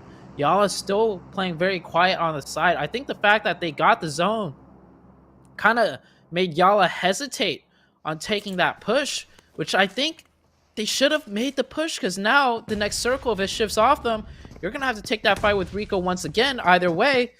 So maybe a little bit of a missed opportunity for the YaLLa side. Twisted Minds, he tries to snake his way up. Smoker says absolutely not. Puts down the nade, looking for a second one onto Kato. He's trying to catch him. Rolls a little bit too far though, not cooked quite enough, and Kato survives, but brings out the gun anyways for good measure. Will find Kato, looks for Vigors as well, but Vigors trades himself back, but he's lost one of the teammates. Looks for the revive, but surely NASR have heard the shots and may be opportunistic themselves, try to find some confirm. As you said, the zone about to shift, and maybe YaLLa, they may be blessed or cursed, depending on their decision making. But where will it go? It does shift down to NASR's side of the compound, meaning KAMIKAZE, YaLLa, and Rico Infinity all need to push into the next zone. NASR has a work cut out for them, though, as if the teams decide to push in together, it could be trouble, as now YaLLa is getting rained on by grenades by the KAMIKAZE team, and there is a chance that YaLLa might go out now before the Rico Infinity team. YaLLa had 3 or 4 players up at one point, and Rico Infinity only had 1, and there it is. YaLLa eliminated. That was a huge missed opportunity for the YaLLa side. They definitely should have pushed Rico when they had the chance. But it's NASR who get the zone. They haven't had to work for it, but they have one more fight, and that comes in through not really Rico Infinity Esports. They're off on the wayside, may look for the upset, but it's KAMIKAZE, the big bulldozer here in NASR's plans that they need to wipe away. As the smokes have completely smoked out any form of vision from NASR on into KAMIKAZE, and they can use also this ridgeline to dodge out on Rico as well. It's about as easy as you can get in such a close zone to try get in, but the sprays, they come out, they try their best, they look for the hit markers. Kante gets knocked up a little bit, bruised, but he's alive. I think the KAMIKAZE team is just waiting for Rico Infinity to make their move first, because then they can sandwich in the NASR team. So KAMIKAZE just stalling this out, and Rico Infinity driving on to the other side of things, Very smart play by them to try and isolate the NASR side without taking too many fights at once, but Rico Infinity goes down. That's honestly the best they could do. And now KAMIKAZE trying to third party this. None of NASR went down, however. It is a 4v3 situation, and all relies on Ragnarok to get some knocks. He gets 2. That's a really good start. Now it's a 3v2 situation. KAMIKAZE is on the back foot. But Ragnarok, he destroys him. It's practically a 1v4 for him. He took down 2 as well from the Rico Infinity Esports squad and single-handedly took down both of those teams towards the end. And NASR getting themselves the win on the board. To be fair, Zute as well, they needed those points. They needed to get that win on the board because it was a fairly miserable day for them. Oh, yeah, NASR, they usually do a lot better, but with that big chicken at the very end, I think it kind of balances things out. KAMIKAZE, once again, just super consistent, but not having a super standout game. I wanted to see them get at least a chicken, and I think in that 4v3 situation, they kind of rushed it a bit too fast. And that's easy to say since we saw them lose out on the fight, but you know, taking a step back and looking at it, they threw a lot of smokes, but I don't think they ever threw their grenades. They got close enough in grenade range, but at that time, they decided to full send it because they were relying off the back of the third party of when Rico Infinity pushed, and they just kind of did it too haphazardly. And some grenades, some Molotovs, well, we saw how stuck the NASR team was. If they just threw some of those in, they would have secured that fight. Yeah, they were all betting off the back. Rico could survive longer, but it was, as we said, very Ragnarok for NASR who chopped down the members of Rico Infinity in about 1 second and then was able to reload in time, able to turn his head and then find another 3 on the back of the fight versus KAMIKAZE as well. Brilliant work through from NASR to secure themselves a win, but also you have to look now at the match rankings. Yes, we talked about the 2 on top. Twisted Minds, surprisingly, actually, surviving there a little too early, going out, you could argue, even before YaLLa, but they got 10 eliminations. Yeah, finally, Twisted Minds kind of come into the picture. This is a team that we talked about quite a lot in the first week because we saw how dominant they were in their fights. And I think coming into the second day of the Super Weekend, they're changing up their style a little bit to figure out a bit more on the placement side of things. But in this last game, they combined both quite well, fighting their way into zone, but not taking unnecessary fights. We saw them pick up early eliminations and, you know, very isolated kind of situations.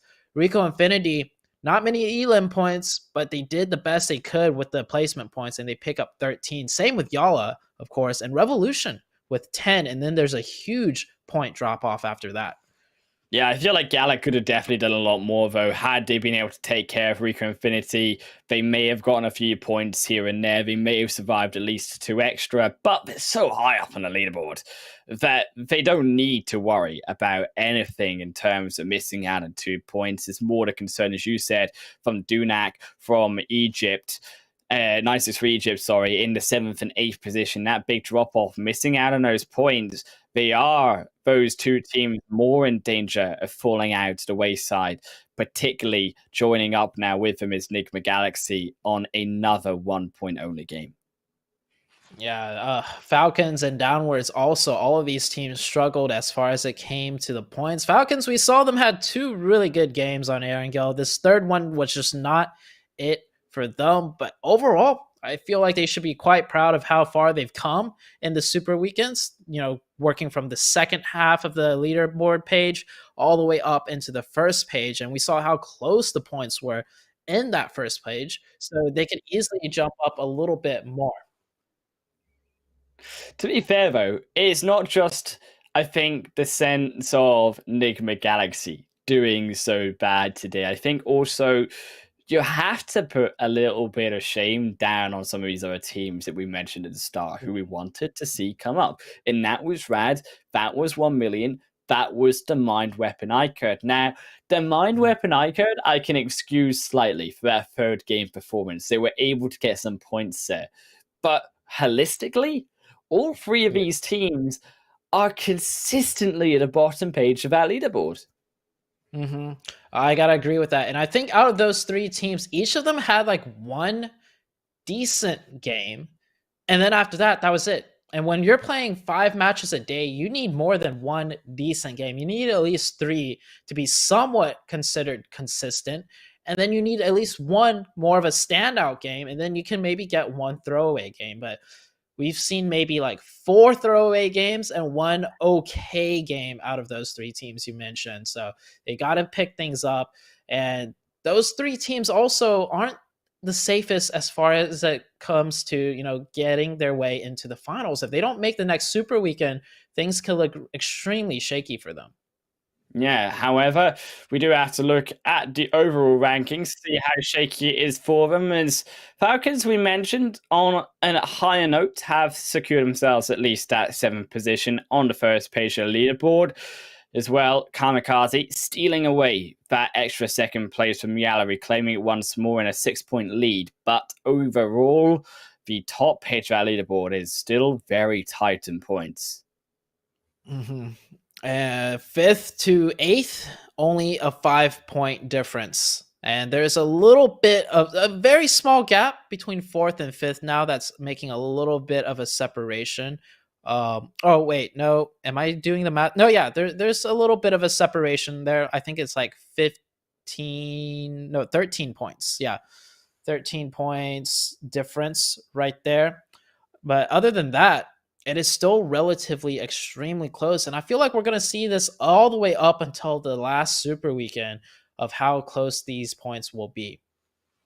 Still, you cannot deny though Rico Infinity Esports with their 91-point lead though over KAMIKAZE. It is disgusting. It should go away. We don't need to talk about it anymore because it is for sure Rico Infinity Esports going to be heading into the finals. But to 963 Egypt on the 2nd page and below, not so certain here. Is 180, only 7 points separating down to Nigma Galaxy, who have fallen down from the top of that leaderboard to the 2nd page. And not a lot really changing here other than Dunak rising above Rad, but not really any of those teams doing well at all.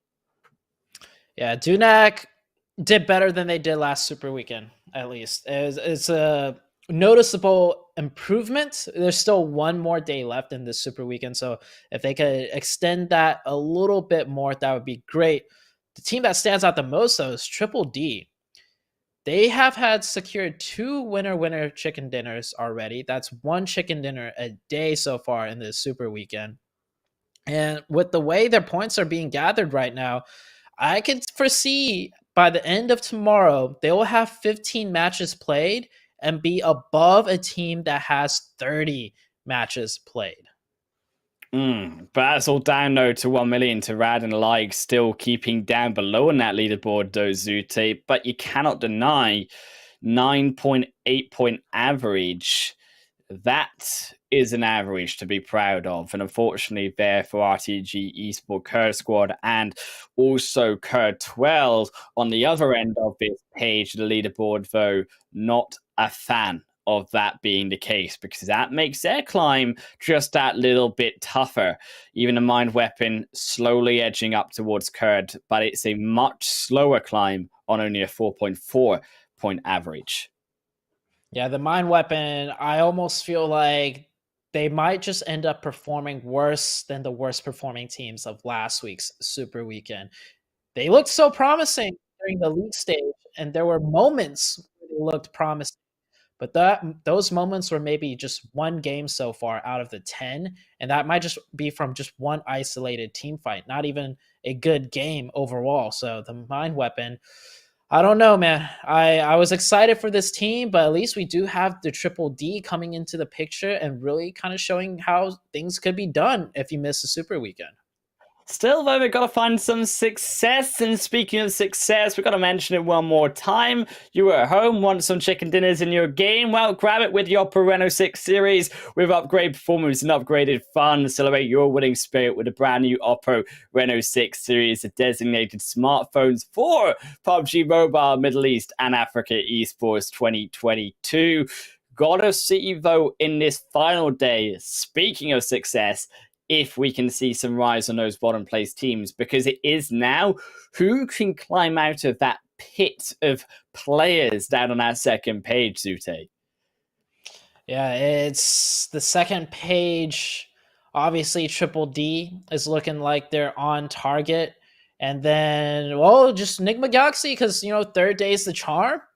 I just, like, there's no way this team doesn't do better than they have the first 2 days coming into the second super weekend, right? It's like, it's just, I don't know. I really don't know. Like, maybe they are really just, that's their plan. Test things out the first 2 days, just really focus on what we're weak at the first 2 days. And then the third day, okay, we'll play a bit more like we usually do. Because it is, at the end of the day, you just need to make top 16. So that is what Nigma Galaxy is prioritizing. Look, if it works for them, it works for them. But it's not the play style that I would be going for, Zute.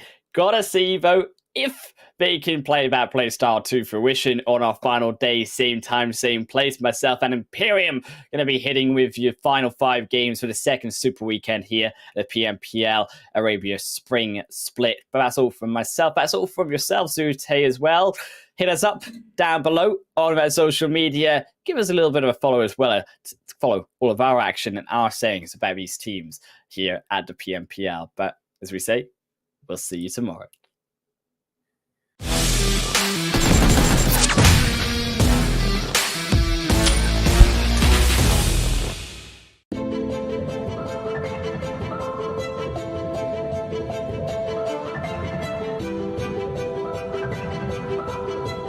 Hi, I'm one of those people everyone calls a detective.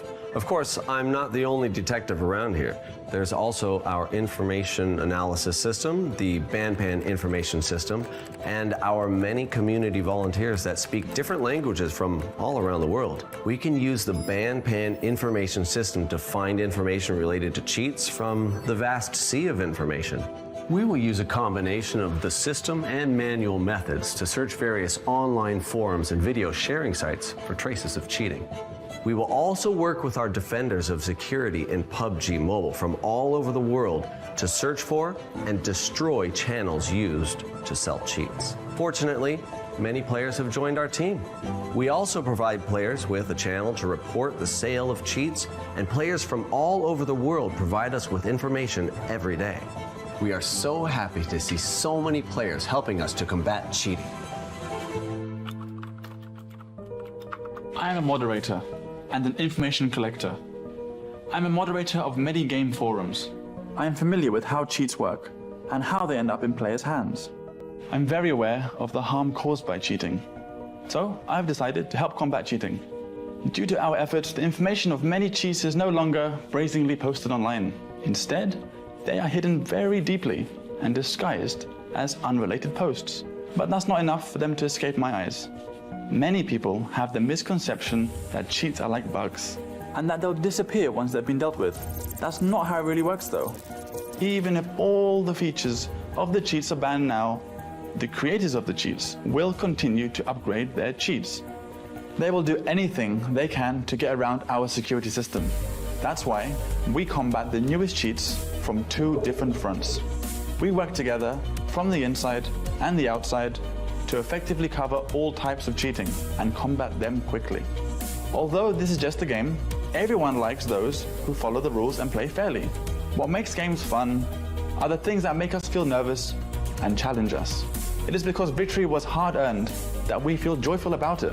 We make several copies of samples of cheats. One copy is submitted to the security team so we can study their operating logic and enrich our AI identification strategy to update our defense system against new cheats in a timely manner. Another copy will be kept as proof to punish the people who develop the cheats. The moderator just sent over a sample of a new cheat and I want you to take a look at it. Let me see. We've never seen this cheat before. It has a special way of attacking. We just analyzed it and identified some of its characteristics. I think we can use this cheat's behavior to improve our coverage of other cheats. I understand how it works now. This sample is very helpful to us. We can use this to develop more targeted countermeasures. And by learning how it functions, we can greatly improve our sample database. Okay, let's get to work. Other than combating cheats through the system, we also want to attack the origin of cheats through other methods. When it comes to people who develop cheats for profit, the legal approach is a good one. We have a professional legal team, and we believe they can bring these people to justice. But before the legal team can initiate a lawsuit, they need sufficient information and evidence to win the lawsuit. This is where the information we provide becomes especially important. What detectives and I do best is to sift through unassuming clues, tracing matters to the roots, to find information and clues. The more information we have, the closer we are to victory. We received some exciting news today. Our legal team won lawsuits in the United States of America and Germany. That's great news. Let's open a bottle of champagne to celebrate. Hang on. Let's not celebrate just yet. In the lawsuit, the defendant provided even more information about the team that developed the cheat. It looks like we're going to be very busy over the next few days. Yes. In 2021, we retrieved more than 10,000 samples from various channels, and more than 30% of them were valid samples. It's also worth mentioning that many sellers of cheats online are scammers. They won't give you any cheats. They will even hide some viruses in the files they give you. It's a good thing we have our testers and our security experts. If not, our ordinary players would be in a lot of danger. In summary, we're very proud of our work. We feel like we're rangers who search for clues about enemies from the shadows to deal them a swift and deadly blow. Please allow me to promote the security community. We welcome all volunteers to join our security community. Join our fight against cheaters and ensure all players have a fair gaming environment. We are part of the PUBG mobile security IT team. We fight to create a fair, competitive environment for all players.